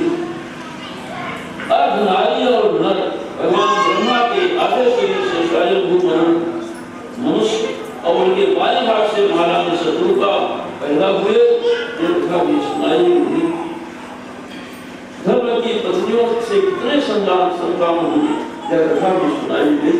कर्दम ऋषि जिनका विवाह द्रौपदी से हुआ, 9 कन्याएं पैदा हुई और भगवान उनके गर्भ में आए भगवान कपिल, उन्होंने अपने उपदेश से अपनी मां का उद्धार कर दिया। और ये परम पवित्र भगवान आज भी गंगा सागर के संगम पर तपस्या कर रहे हैं। कथा सुना दी गई। ध्रुव जी का चरित्र, ध्रुव जी के बाद महाराज पृथु का चरित्र, महाराज पृथु के बाद राजा प्राचीन जी का चरित्र, नारद जी का और बृहस्पति जी का संवाद, बृहस्पति के बेटे नागी राजा की कथा और नागी राजा के बेटे ऋषभदेव जी की कथा और ऋषभदेव जी के बड़े बेटे भरत जी की कथा, जिन्होंने राजा धूमन को परम ज्ञान का उपदेश किया था, यह कथा भी सुनाई जा चुकी है। उनके गांव से दक्ष प्रजापति का जन्म, दक्ष प्रजापति की पुत्रियों से संतान की वृद्धि, वृत्तासुर का जन्म, उसके निधन की कथा भी सुनाई जा चुकी है। प्रहलाद जी की कथा जो परम मंगलकारी कथा है, यह कथा भी आप लोग सुन चुके हैं। गजेंद्र मोक्ष की कथा भी सुनाई जा चुकी। 14 मनवंतर होते हैं, उन 14 मनवंतरों में भगवान विष्णु के अनंतानंत अवतार होते हैं। उस अवतार में भगवान भक्ति का भाग उतारते हैं, भक्तों को अभयदान देते हैं। कथा सुन चुके हैं। समुद्र मंथन के समय कच्छपावतार भगवान की कथा आप लोगों ने सुना है। भागवतम धन्वंतरी जी समुद्र से निकले, उन्होंने आयुर्वेद का प्रचार किया, यह कथा भी आप लोग सुन चुके हैं। प्रलय के समय भगवान मछली का अवतार लेकर के राजा सत्यव्रत को सप्तर्षियों का ब्राह्मी निशा परम ज्ञान का उपदेश करते रहे, यह कथा भी आप लोग सुन चुके हैं। भगवान वामन की कथा, इस अवतार में भगवान वामन ने जो बलि ने देवताओं का अन्याय पूर्वक राज्य छीन लिया था, भगवान वामन ने याचना के बहाने वो इंद्र भगवान का सारा राज्य लेकर के अपने बड़े भाई देवराज इंद्र को सौंप दिया। कथा भी सुनाई जा चुकी है। क्षीर समुद्र का मंथन, उसके बाद अमृत का निकलना, अमृत केवल देवताओं को मिलना, दैत्यों का वंचित हो जाना, उसी कारण से देवताओं और दैत्यों का महायुद्ध हुआ और अमृत के हुए देवता दैत्यों को पराजित कर दिए। ये कथा भी आप सुन चुके हैं। सूर्यवंश और चंद्रवंश के राजाओं का वर्णन सुनाया गया। इक्ष्वाकु महाराज के वंश में सुर्जुम्न महात्मा की कथा को सुनाई जा चुकी है। वही सुर्जुम्न जो उस क्षेत्र में पहुंच गए शिव जी के, जहाँ वो पूरी सेना नारी बने, ये कथा सुनाई जा चुकी है। सूर्यवंश का वर्णन, सुकन्या और सरियाती की कथा, जिस सुकन्या ने अपने बूढ़े पति शिवन सिंह की बड़े प्रेम से सेवा किया, अपने सेवा के पुण्य प्रताप से उसके पति शिवन को आंखें मिल गई और वो प्रभु हो गए। ये कथा आप सुन रहे हैं। राजा भगवान की कथा, राजा मांधाता की कथा, जहाँ संभूति ऋषि विवाह के लिए कन्या मांगने गए थे और इतना सुंदर रूप बनाए 50 कन्याओं ने संभूति ऋषि का वर्णन कर दिया। यह कथा आप सुन रहे हैं। राजा सगर की कथा, घोड़ा ढूंढते हुए राजा सगर के 60,000 पुत्र बोलने से धरती में समुद्र बन गए। ये 60,000 भगवान कबीर के कुल्हाड़ी से भस्म हो गए।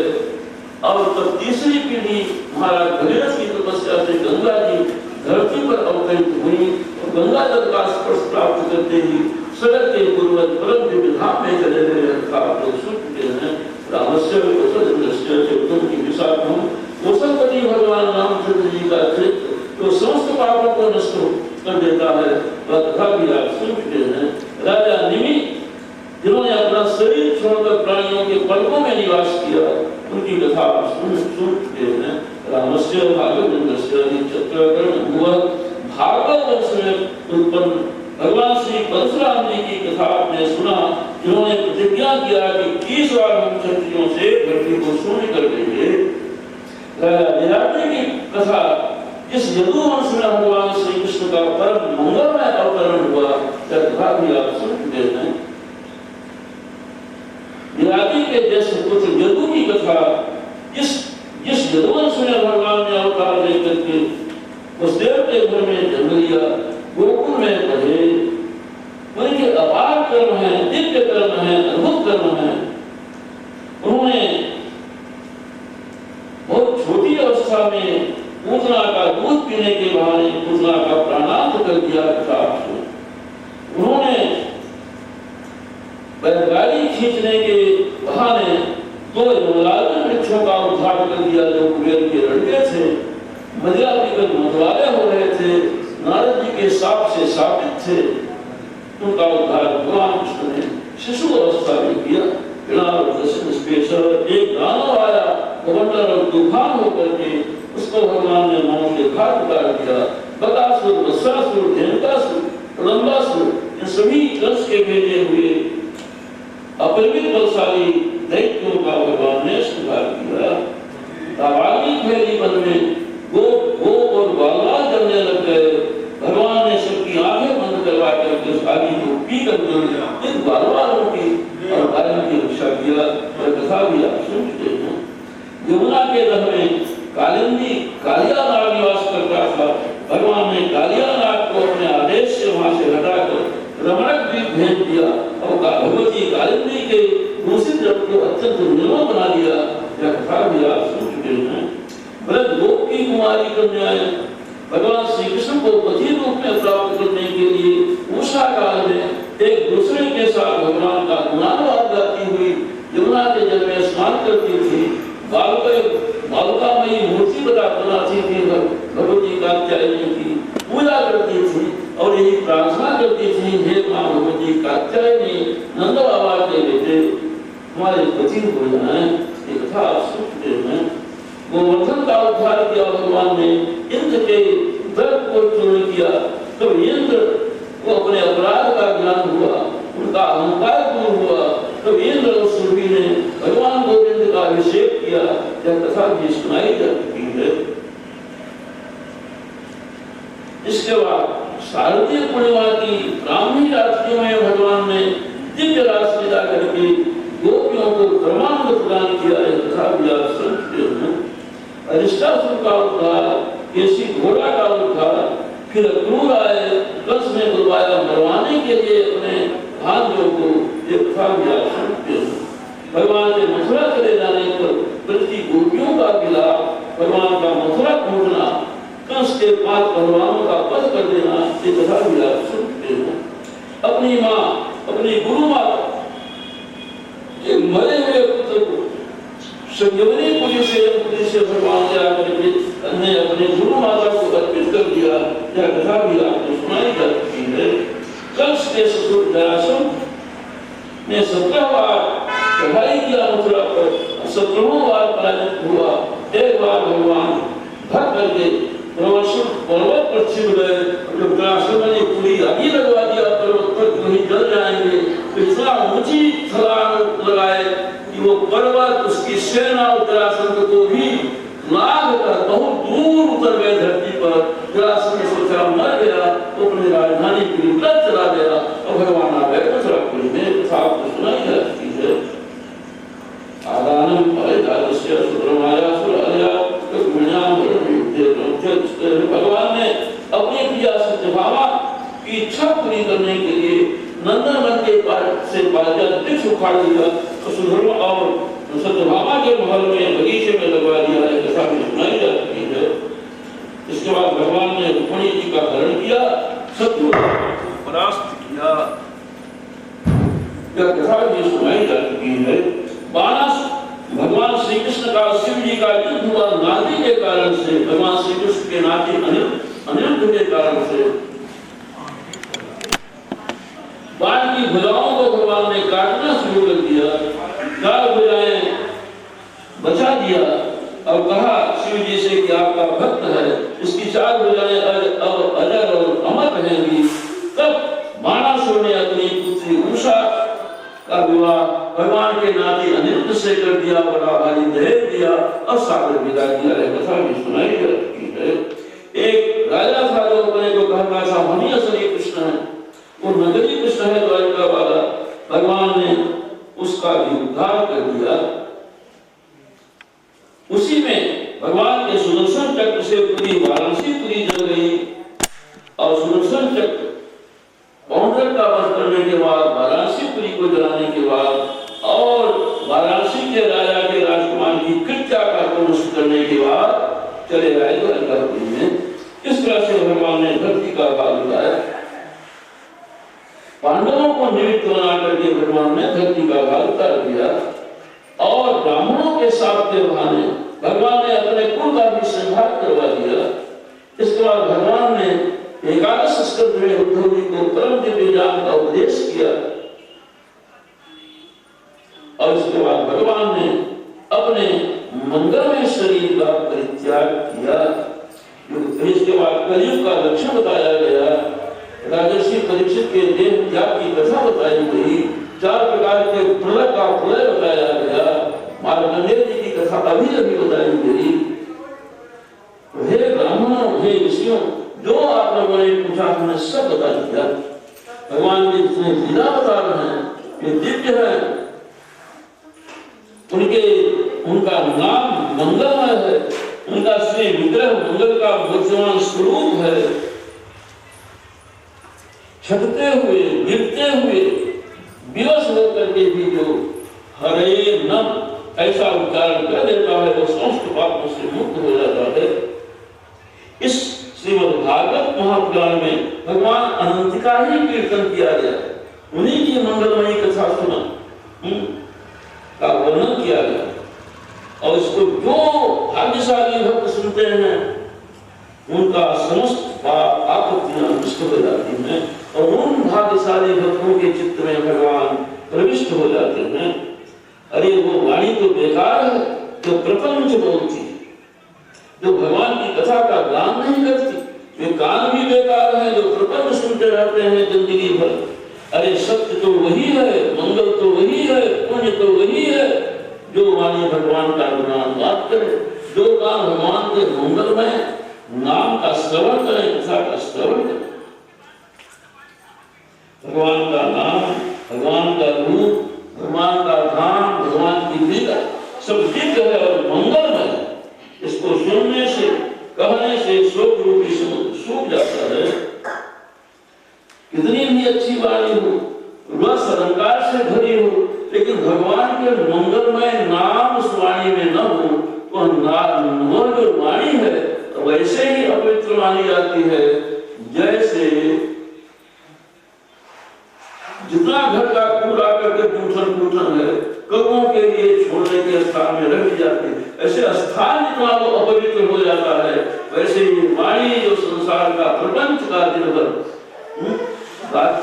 बोलती रहती है वो मेढक की वाणी ही करती रहती है। लेकिन जिस वाणी में रस नहीं, अलंकार नहीं, अच्छे पद भी नहीं, लेकिन भगवान के मंगलमय नाम से वो युक्त है, वही वाणी वाणी है, वही मंगलमयी वाणी है। उसी का विद्वान लोग, साधु लोग, सज्जन लोग, भक्त लोग आदर करते हैं। जो लोग भगवान श्री कृष्ण के चरणारविंदों की याद करते रहते हैं उनके समस्त पाप संताप नष्ट हो जाते हैं, वे शांति प्राप्त करते हैं, परमात्मा में अखंड भक्ति उनको प्राप्त होती है, ज्ञान लेगा कि सब उनको मिल जाता है। इसलिए हे ब्राह्मण, आप लोग भाग्यशाली हैं, आपने भगवान नारायण की यह मंगलमयी परम अद्भुत दिव्य कथा का श्रवण किया। हमने भी इस कथा को जब राष्ट्रीय अपने पुत्र सुखदेव जी को यह कथा पढ़ा रहे थे श्रीमद् भागवत की, तो व्यास जी की अनुमति से, उनकी कृपा से हमने भी श्री सुखदेव जी के साथ भगवान व्यास के मुखार इस कथा को सुना था और जैसा सुना था और जैसा मैंने समझा वैसा मैंने आप लोगों को सुना। ये नैमिषारण्य क्षेत्र में सूत जी 28 ऋषियों से कह रहे हैं, हे ऋषियों, हे ब्राह्मणों, मैंने अनंत पराक्रमी, अनंत महिमाशाली, अनंत ऐश्वर्य संपन्न सच्चिदानंद भगवान श्री कृष्ण की महनीय दिव्य कथा मैंने आप लोगों को सुनाई। इससे समस्त अशुभ नष्ट हो जाते हैं। जो इसको सुनाता है कथा को, कथा से युक्त होकर के, जो सुनता है, दोनों की आत्मा पवित्र हो जाती है, सुनने वालों की और सुनाने वाले की भी। द्वादशी को या एकादशी को जो इस कथा को सुनता है उसकी आयु बढ़ जाती है। जो बिना खाए पिए इसका पाठ करता है उसके सब पाप नष्ट हो जाते हैं। पुष्कर में, मथुरा में, द्वारिका में जाकर अपने इंद्रियों का संयम करते हुए, मन का संयम करते हुए, उपवास करते हुए इस संहिता का पाठ करता है, श्रीमद् भागवत का, वो समस्त भयों से मुक्त हो जाता है। माने संसार भय से भी वो मुक्त हो जाता है और भगवान के अभय पद पर पहुंच जाता है।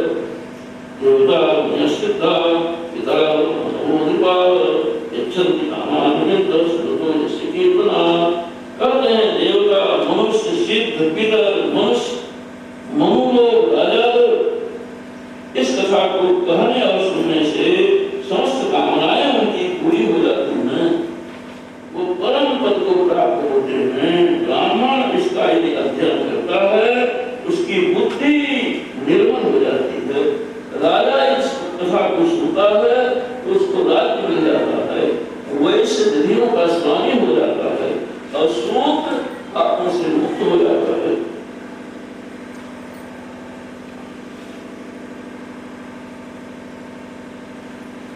श्री सुखदेव जी महाराज अपने आत्मानंद में ही निमग्न रहने वाले आत्माराम, पूर्णकाम, परम निष्काम परमहंस, अखंड अद्वैत स्थिति में उनकी भेद दृष्टि, अखंड अद्वैत ब्रह्म दृष्टि हो चुकी थी। फिर भी मुरली मनोहर भगवान श्याम सुंदर की मधुमयी, मंगलमयी, मनोहारिणी लीला कथाओं ने उनके मन को आकृष्ट कर लिया, अपने बस में कर लिया और उन्होंने जगत के प्राणियों पर कृपा करके भगवत तत्व को प्रकाशित करने वाले इस महापुराण का विस्तार किया। मैं उन्हीं सर्व पापहारी व्यासनंदन भगवान श्री सुखदेव जी के चरणों में प्रणाम करता हूँ। जब ब्रह्मा वरुणेन्द्र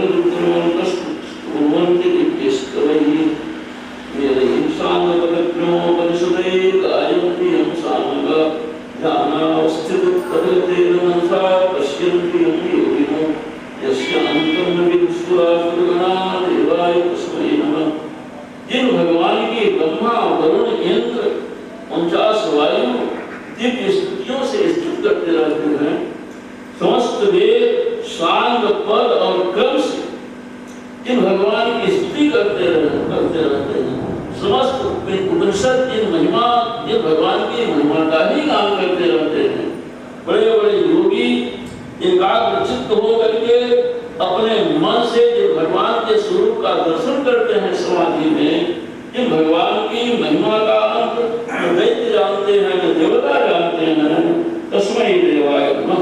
उन देवताओं की भी देवता, परम देवता भगवान को प्रणाम करते हैं। इस समय भगवान ने कच्छप को धारण किया, कछुआ बने मंदराचल को पीठ पे लेने के लिए, और मंदराचल बड़ा भारी पर्वत उनकी पीठ पर अलाद चक्र की तरफ घूम रहा था। तो मंदराचल की चट्टानों की नोक से भगवान की जो पीठ की खुजली थी धीरे धीरे शांत होने लग गई, और जब शांत होने लग गई थोड़ा सा उनको आनंद मिला, उनके श्वास की गति तनिक बढ़ गई। उस समय उस श्वास वायु से जो समुद्र के जल को धक्का लगा और समुद्र में तरंगें उठने लग गई। आज भी समुद्र उसी श्वास वायु के पेड़ों के फलस्वरूप घाटा के रूप में दिन रात चढ़ता उतरता रहता है। समुद्र को विश्राम नहीं मिला। भगवान की वही परम प्रभावशाली श्वास वायु हम सबका कल्याण करे, रक्षा करे। पुराण संहिता संबोधित सेवा के प्रयोजने धर्म से महात्म पाठा जैसे अब ये सूर्य जी ने पूछा पुराणों के श्लोकों की संख्या बताई, तो सभी पुराणों की श्लोक संख्या सूर्य जी बता रहे। ब्राह्मण 10 सहस्त्राणी, राम पुराण में 10,000 श्लोक हैं। अब पाद्म पुराण में 55,000 श्लोक हैं। विष्णु पुराण में 23,000 श्लोक हैं। शैव पुराण में 24,000 श्लोक हैं। श्रीमद् भागवत में 18,000 श्लोक हैं। नारद पुराण में 25,000 श्लोक हैं। मार्कंडेय पुराण में 9,000 श्लोक हैं। ब्राह्मण पुराण में 15,400 श्लोक हैं। भविष्य पुराण में 14,000 श्लोक हैं। 500 श्लोक 14,500 भविष्य पुराण। ब्रह्म परिवर्त में 18,000 श्लोक हैं। लिंग पुराण में 11,000 श्लोक हैं। बाराह पुराण में 24,000 श्लोक हैं। बाराह पुराण में 24,000 और स्कंद पुराण में ये श्लोक संख्या 81,100। सबसे अधिक श्लोक स्कंद पुराण में है। वामन पुराण में 10,000 श्लोक हैं। पूर्व पुराण में 17,000 श्लोक हैं। मास पुराण में 14,000 श्लोक हैं। एकोनविंशतिसौ वर्णम और गरुड़ पुराण में 21,000 श्लोक। ब्रह्मांड पुराण में 12,000 श्लोक। इस प्रकार से सभी पुराणों की श्लोक संख्या मिलाकर 1,00,000 श्लोक हैं। इस भागवत महापुराण को भगवान नारायण ने अपने नाभि कमल से उत्पन्न ब्रह्मा जी को 4 श्लोकों में सुनाया। भगवान नारायण ने सबसे पहले भागवत किसको सुनाया? ब्रह्मा जी को। इतने श्लोक में 4 श्लोक, और 4 श्लोक में ही ब्रह्मा जी को समझ में पूरी बात आ गई, तो बोलने की आवश्यकता क्या? भगवान नारायण आगे नहीं बोले। और वही 4 श्लोक ब्रह्मा जी ने अपने पुत्र नारद जी को सुनाया, तो नारद जी के भी समझ में सब आ गया, इसलिए ब्रह्मा जी आगे नहीं बोले। वही 4 श्लोक नारद जी ने व्यास जी को बताया, व्यास जी भी सब समझ गए, इसलिए आगे नारद जी नहीं बोले। लेकिन व्यास जी ने हम प्राणियों के कल्याण के लिए 4 श्लोक में कुछ नहीं समझे, इसलिए 4 श्लोक को समझाने के लिए भगवान वेद व्यास जी ने इसको 18,000 श्लोक बना केवल समझाने के। इस पुराण में आदि में, मध्य में, अंत में केवल भगवान का वर्णन, भगवान की दिव्य जन्म, भगवान की दिव्य लीला कथा, जो हर तरह से प्राणी का कल्याण करती है, विकास करती है, परम मुक्ति प्रदान करती है, उन्हीं का वर्णन है। यह सभी वेदांतों का सार है। यह पुराण, यह अद्वितीय वस्तु का इसमें वर्णन है, परम सत्य का वर्णन है। जो पुरुष भादो महीने की पूर्णमासी के दिन सोने के सिंहासन पर इस पुराण को विराजमान करके ब्राह्मण को दान में देता है और परम गति को प्राप्त होता है। यह सभी वेदांतों का सार है। यह पुराण जैसे नदियों में गंगा, देवताओं में भगवान अच्युत, वैष्णवों में शंभु, ऐसे पुराणों में सर्वश्रेष्ठ पुराण है। जैसे क्षेत्रों में काशी अनुत्तम क्षेत्र, ऐसे पुराणों में श्रीमद् भागवत महापुराण यह उत्तमोत्तम पुराण है। ये भगवान के भक्तों का तिलक, परम प्रिय है। इसमें परमहंस महात्माओं के परम प्रिय भक्ति योग का वर्णन, परम ज्ञान का दान किया गया है।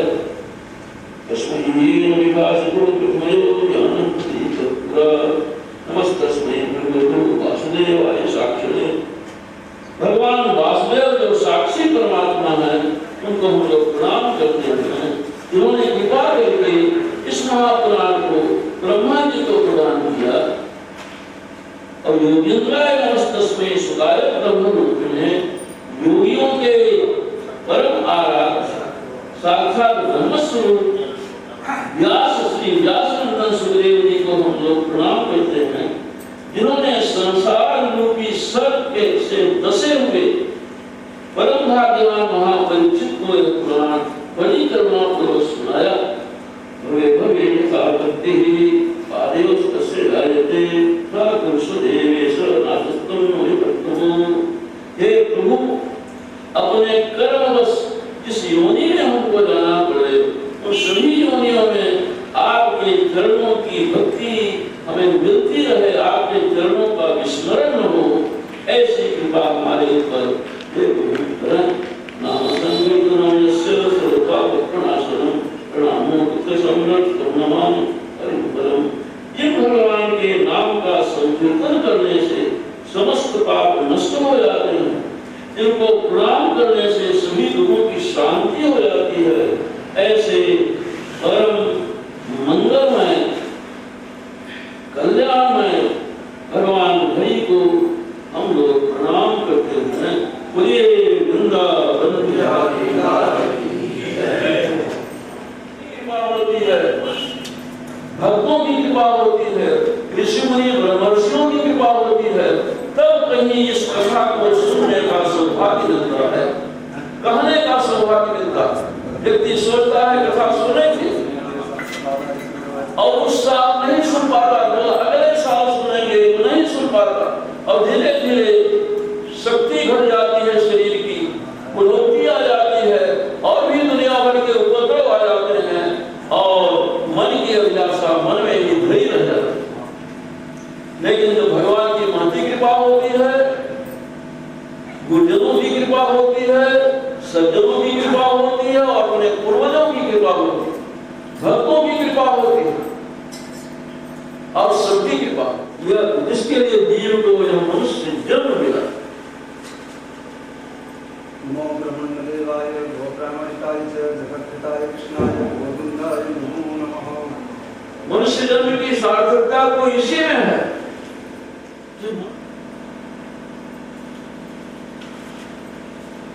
उस जीवात्मा को भगवान के चरणारविंदों में परम विशुद्ध प्राप्त हो जाए, इसके बाद कुछ शेष नहीं बचता। महाराज परीक्षित, जिनको सर्प डसने वाला था, अकाल मृत्यु हो गई और मुक्ति हो गई, इससे बढ़कर आश्चर्य क्या पुण्यात्मा दंपति को भी देते हैं, जो कई वर्ष से इनकी इच्छा थी कथा सुनने की, और इस पवित्र दिव्य क्षेत्र में इन्होंने कथा का आयोजन किया। यह स्थान धन्य हो गया, यहाँ का वातावरण धन्य हो गया, हम बच्चा सुनता से धन्य हो गया। इनके ऊपर भगवान की महती कृपा, और बड़े प्रेम से सभी ने इस कथा को सुना। जब लोग श्रद्धा से एकाग्रचित्त से कथा सुनते हैं तो श्रोता को भी आनंद मिलता है, अब कथा करने का उत्साह बढ़ता है। ये 7 दिन तो समझ लीजिए कि परम पुण्य दिन है, पुण्य दिवस है। एक एक क्षण ये बड़े महत्व के रहे 7 दिन, ये मनुष्य जीवन के सार्थक क्षण व्यतीत हुए। हम लोग धन्य धन्य हो गए, और अधिक हम क्या दे सकते हैं। आप लोगों का मंगल हो, कल्याण हो, हर तरह से विकास हो, शुभ बुद्धि हो, और इन पुण्यात्मा दंपतियों के हृदय में भगवान के चरणारविंदों में प्रेम हो। बस इन्हीं शब्दों के साथ सबको पुनः आशीर्वाद प्रदान करते हुए बोलिए वृंदावन बिहारी लाल की जय।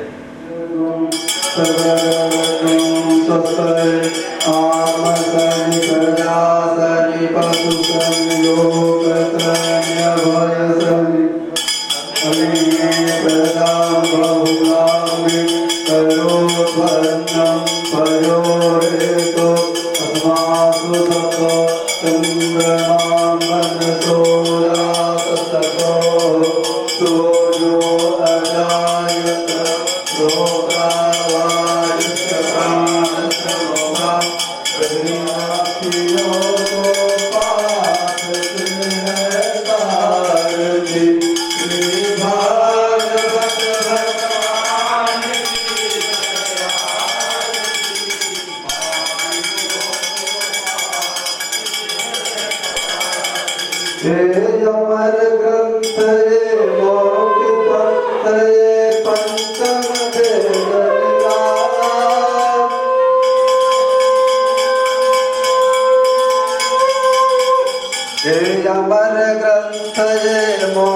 पंथये पंचम वेद निराला नव ज्योति हर नाम यही हर धाम यही जगमंगल की है आरती पापियों को पाप से है तारती श्री भागवत भगवान की है आरती पापियों को पाप से है तारती हे शांति गीत पावन पुनीत पापों को मिटाने वाला हर दर्श कराने वाला हे शांति गीत पावन पुनीत पापों को मिटाने वाला हर दर्श कराने वाला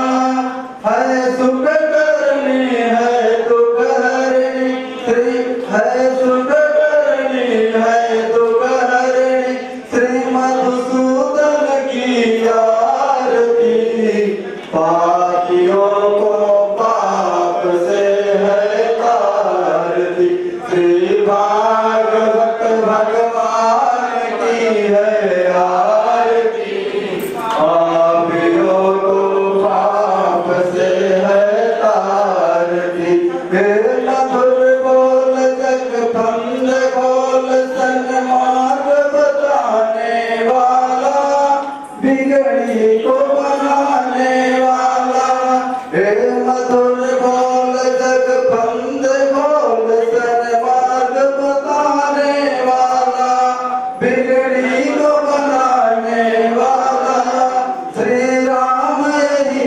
घनश्याम यही श्री राम यही घनश्याम यही श्री प्रभु के महिमा की आरती पापियों को पाप से है तारती श्री भागवत भगवान की है आरती पापियों को पाप से है तारती कर्पूर गौरम करुणावतारम संसार सारम बुद्धगंधहारम सदा वसंतम हृदयारविंदे भवं भवानी सहितं नमामि मंदार माला कुलदार गाय कपाल माला अंकित से धराय दिव्यांबराय चिदंबराय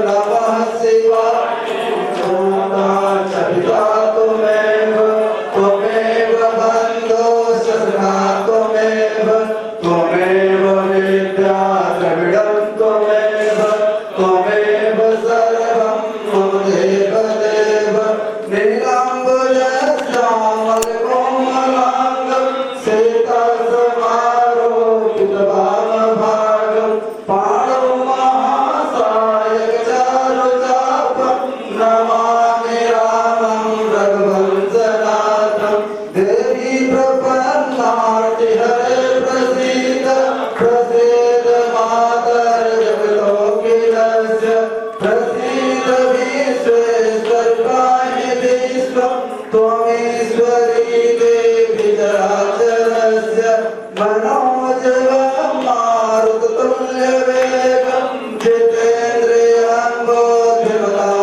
वरिष्ठं वातात्मजं वानरयोधमुख्यं श्रीरामदूतं शरणं प्रपद्ये हरे राम राम राम हरे हरे हरे कृष्ण कृष्ण कृष्ण हरे हरे हरे राम राम राम हरे हरे हरे कृष्ण कृष्ण कृष्ण हरे हरे जलेन शीतलीकरणं पुष्पादिदेवतादिमन्त्रम् आरोग्यात्यात्मकं स्वात्मात्मकं मन्त्रपुष्पाञ्जलिः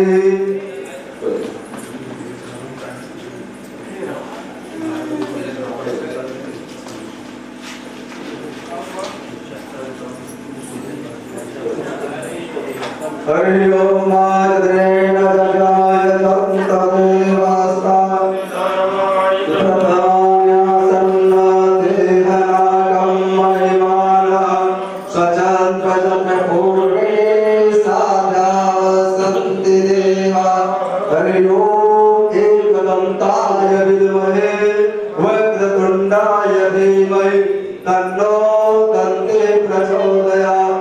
हरि ओम गणेशाम्बिकाय च विद्महे कर्मसिद्ध्यै च धीमहि तन्नो गौरी प्रचोदयात्। हरि ओम तत्पुरुषाय विद्महे महादेवाय धीमहि तन्नो रुद्रः प्रचोदयात्। हरि ओम नंदनंदनाय विद्महे राधावल्लभाय धीमहि तन्नो कृष्णः प्रचोदयात्। हरि ओम वृषभानुजाय च विद्महे कृष्णप्रियाय च धीमहि तन्नो राधा प्रचोदयात्। हरि ओम अंजनानंदनाय विद्महे वायुपुत्राय धीमहि तन्नो हनुमत् प्रचोदयात्। सेवन्ति कामे कुलचम्पक पाटलात् पुन्नागजात करधीर रसाल पुष्पै विनव प्रवाल तुलसी दल मंजरे त्वां पूजयामि जगदीश्वर मे प्रसीद। नाना सुगंध पुष्पाणि यथा कालो भवानि च पुष्पाञ्जलिर्मया दत्त गृहाण परमेश्वरः। सुमन सुगंधित सुमन सुगंधित सुवास पुष्पांजलि अर्पण करो देव करो स्वीकार। मंत्र पुष्पांजलि समर्पयामि। श्री पुराण पुरुषोत्तमाय नमः बालकृष्णाय नमः। चार बार परिक्रमा हो जाए। जय गोविंद जय जय गोपाल जय जय गोविंद जय जय गोपाल जय जय राधा रमण हरि गोविंद जय जय राधा रमण हरि गोविंद जय जय ब्रह्मा की जय जय विष्णु की जय जय ब्रह्मा की जय जय विष्णु की जय जय ब्रह्मा की जय जय विष्णु की जय जय विष्णु की जय जय उमापति महादेव की जय जय उमापति महादेव की जय जय गोविंद जय जय गोपाल जय जय गोविंद जय जय गोपाल जय जय राधा रमण रमण हरि गोविंद जय जय गंगा की जय जय यमुना की जय जय गंगा की जय जय यमुना की जय जय गंगा की जय जय यमुना की जय जय गंगा की जय जय यमुना की जय जय सरस्वती त्रिवेणी की जय जय सरस्वती त्रिवेणी की जय जय राधा की जय जय रुक्मिणी की जय जय राधा की जय जय रुक्मिणी की जय जय मोर मुकुट बंसी वारे की जय जय मोर मुकुट बंसी वाले की जय जय गोविंद जय जय गोपाल जय जय गोविंद जय जय गोपाल जय जय राधा रमण हरि गोविंद जय जय राधा रमण हरि गोविंद जय जय राम की जय जय कृष्ण की जय जय राम की जय जय कृष्ण की जय जय दशरथ कुंवर चारु भैयन की जय जय दशरथ कुंवर चारु भैया की जय जय बोले भागवत महापुराण की यज्ञनारायण भगवान की लक्ष्मी नारायण भगवान की गणेश भगवान की गौरी मैया की शंकर भगवान की व्यास जी महाराज की सदगुरुदेव की सभी आवाज देवी देवताओं की धर्म की अधर्म का प्राणियों में विश्व का गौ माता की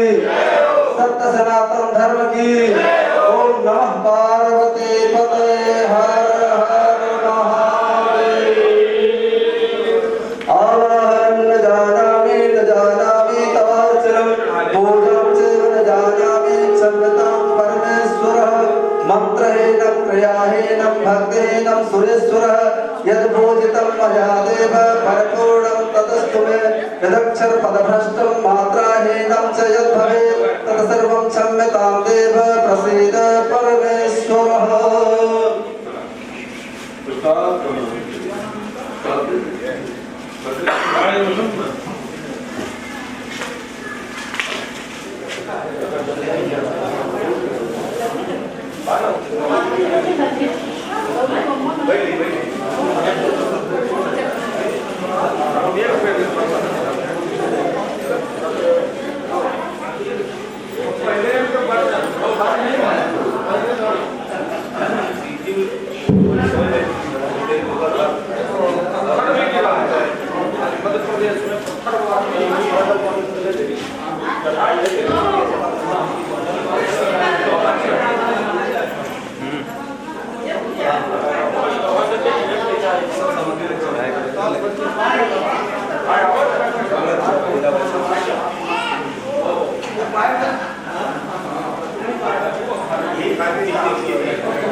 जात